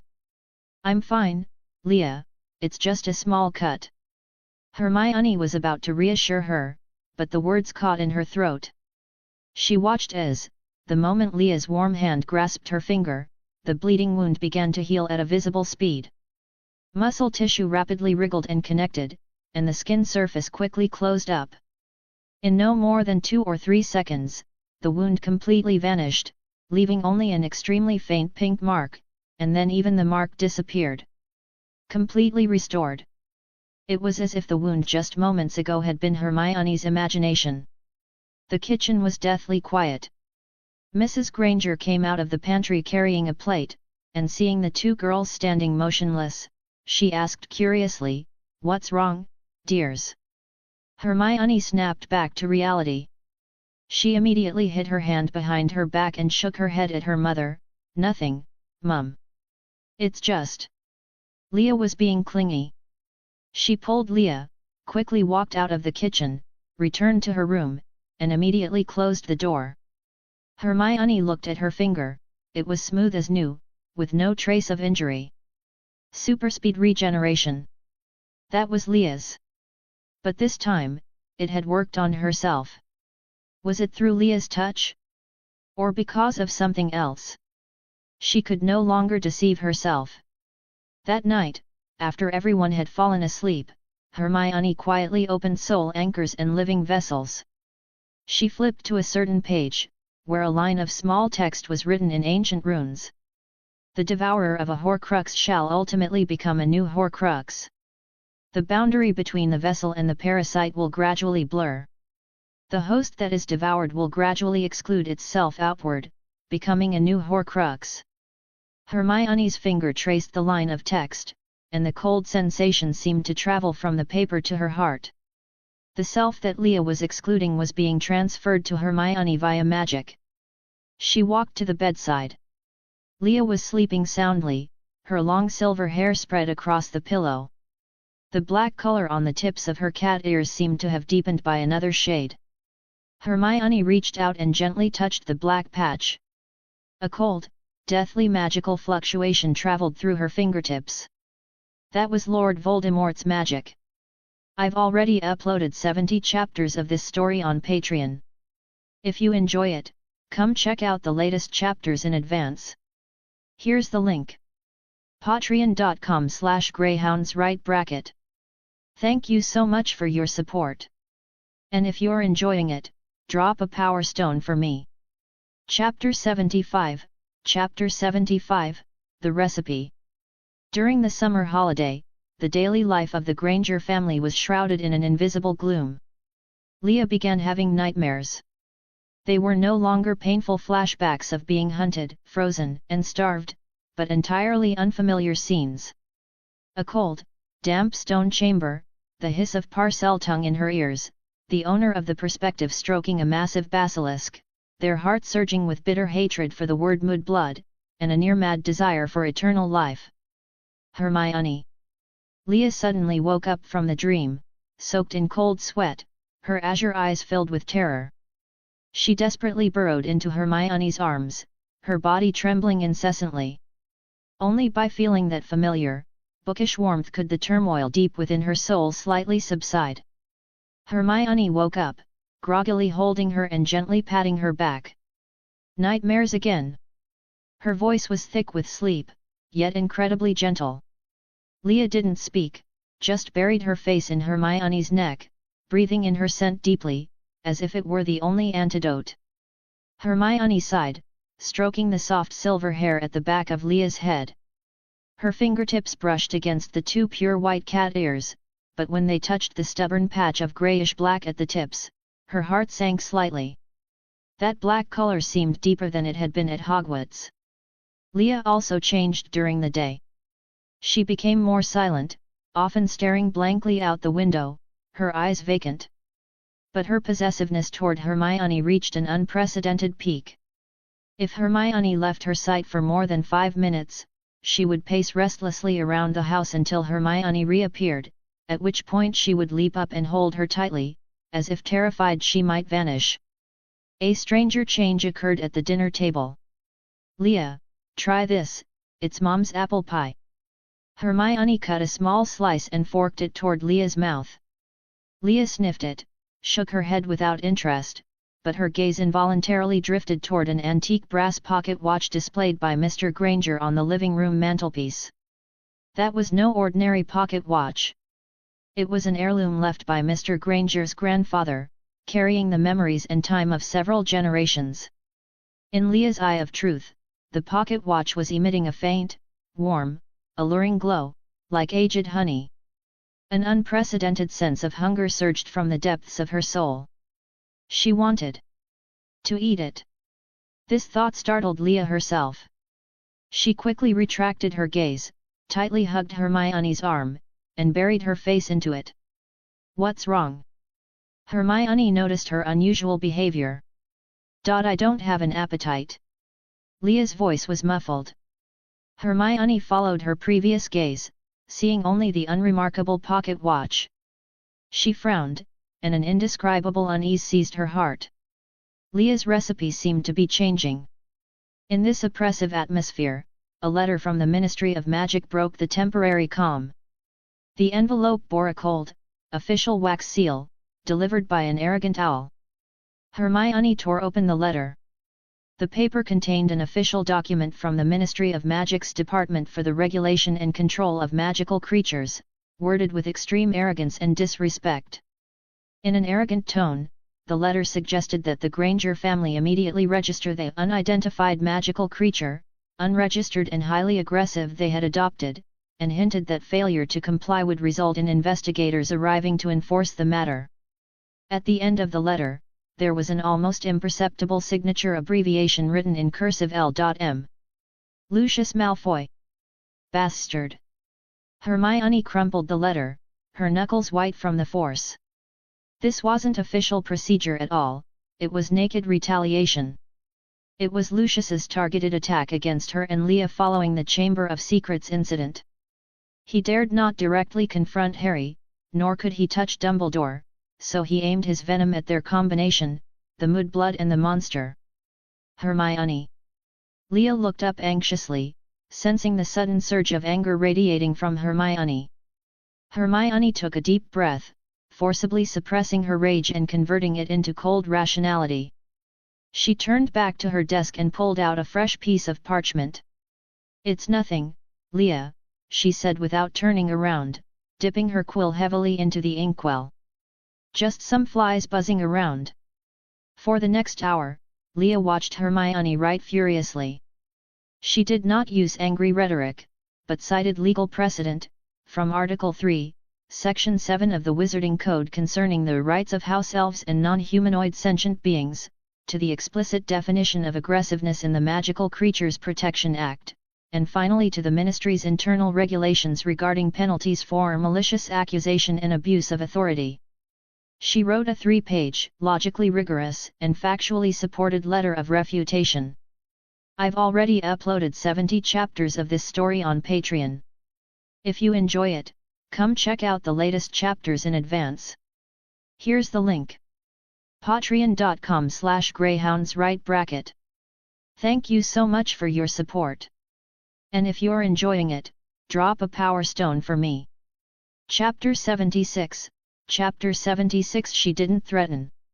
At the end of the letter, she even thoughtfully attached a CC list: Amelia Bones, head of the Department of Magical Law Enforcement, and Albus Dumbledore, chief warlock of the Wizengamot. She didn't threaten, she simply stated the facts and made Malfoy understand that if he wanted to play power games, she would use the rules he despised the most to make him hoist himself by his own petard. After mailing the letter, the frost on Hermione's face gradually melted away. She walked over to Leah, gathered the catgirl's soft body into her arms, and rested her chin on the top of Leah's head. "Don't be afraid. I'm here. No one will dare touch you. Leah, held in her arms, didn't respond, just leaned against her quietly. Hermione looked down and saw Leah staring back at her.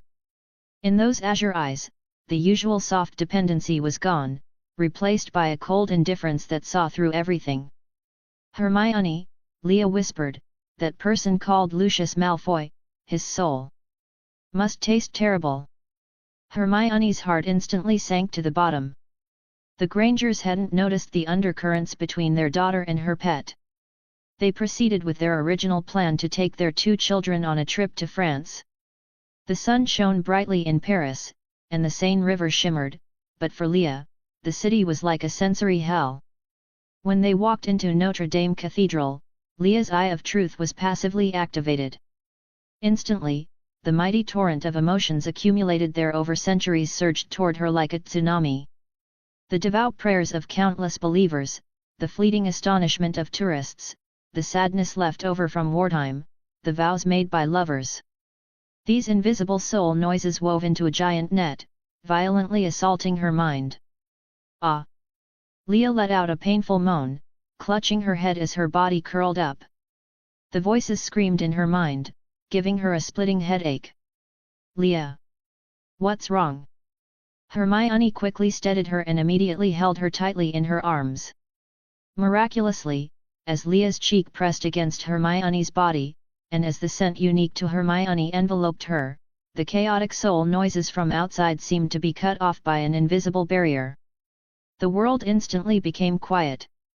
She gasped for breath like a fish out of water, burying her face deep in Hermione's embrace, unwilling to look up. The Grangers watched her worriedly. Hermione could only weakly explain that Leah might be suffering from motion sickness and acclimatization issues.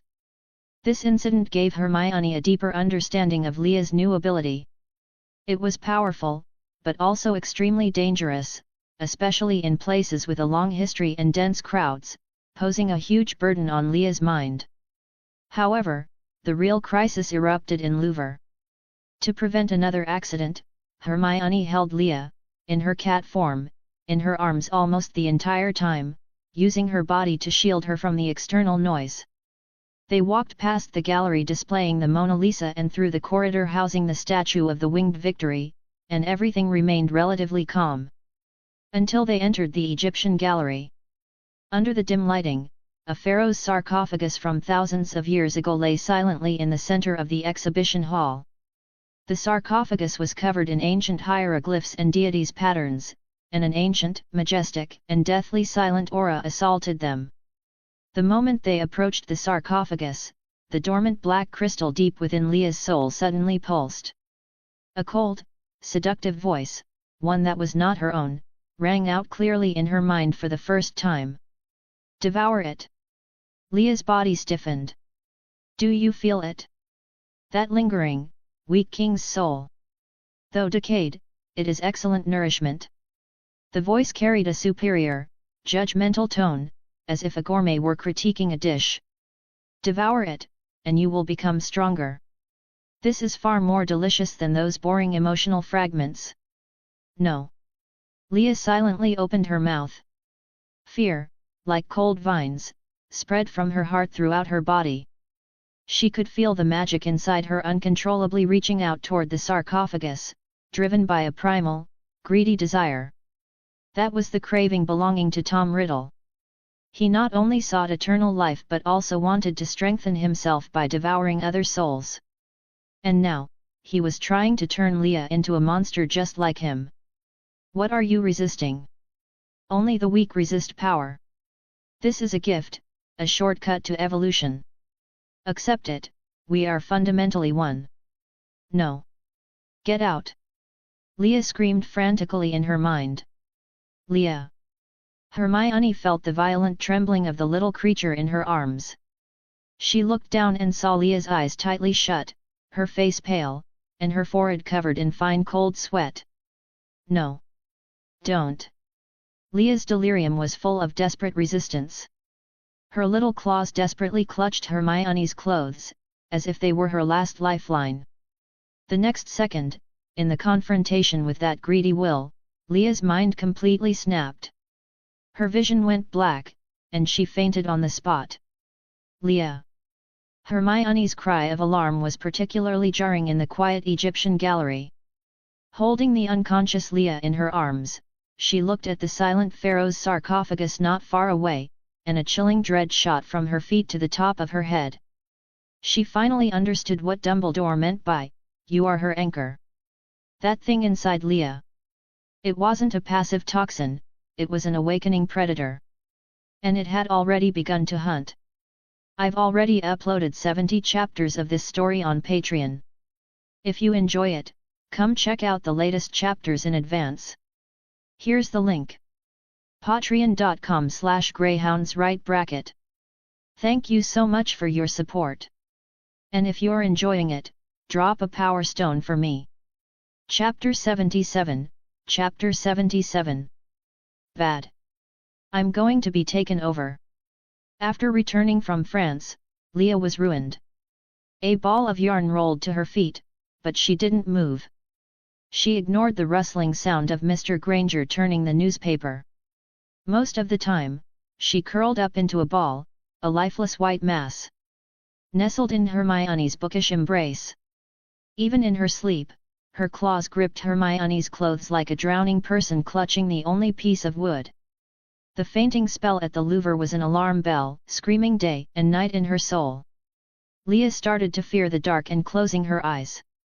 Her dreams were completely colonized by the shadow of a black-haired boy. He constantly whispered in Leah's mind, using the most elegant phrasing to analyze the art of soul-devouring and explain the truth of power right into her ear. Dropping dirty things called desire into her soul drop by drop. That voice belonged to Tom Riddle. The sun was bright that afternoon. Mrs. Granger was worrying about her award-winning roses in the garden, a slimy slug was eating the leaves. Hermione sat on one side of the sofa, meticulously grooming Leah's long, furry tail with a small wooden comb. Leah took up a large area of the sofa, her legs resting on Hermione, listlessly watching the garden. When an especially plump slug wriggled over, preparing to bite its mucus-covered mouth onto the most vibrant pink bloom, the Queen Elizabeth, an unknown fury suddenly flared up from the bottom of Leah's heart. Violence, irritation, and the disgust of being contaminated by something. Eyesore, her lips moved silently. In her mind, the magnificent and cold male voice immediately sounded, carrying a hint of approving laughter and irresistible temptation. "See, even this lowly creature is polluting beauty. Your feeling is correct, Leah. Purify it, just as I've taught you countless times in your dreams. It's simple, it doesn't even qualify as practice." Leah felt an inexplicable irritation. She wanted to cover her ears, to scream, to shake that voice out of her head. But the malicious spell that had been forcibly instilled countless times in her dreams surfaced from the depths of her memory against her will, clear as instinct. A cry for help was stuck in her throat, but a vicious syllable rolled out instead. Silently. Her body hijacked by instinct, she raised her index finger toward the slug outside the window. No incantation. No magic fluctuation. A black line, thinner than a strand of hair, flashed past her fingertip. In the garden, the slug froze. The next second, it seemed to ignite from within, instantly shriveling and carbonizing, disintegrating into a clump of black ash with a poof under the sunlight. A gust of wind blew it away. The rose leaf the slug had been resting on instantly developed charred veins, then withered and crumbled into powder. The entire process was astonishingly fast, so fast that even Mrs. Granger, who was nearby, didn't notice. But Hermione saw it. The movement of the wooden comb in her hand stopped. The unhurried motion of grooming the tail paused without warning, causing the air in the entire room to solidify. A cold magical residue carrying the scent of grave decay sharply stung her senses, even through the window. I've already uploaded 70 chapters of this story on Patreon. If you enjoy it, come check out the latest chapters in advance. Here's the link. patreon.com/greyhounds. Thank you so much for your support. And if you're enjoying it, Drop a power stone for me. New chapter is coming soon. Write a review.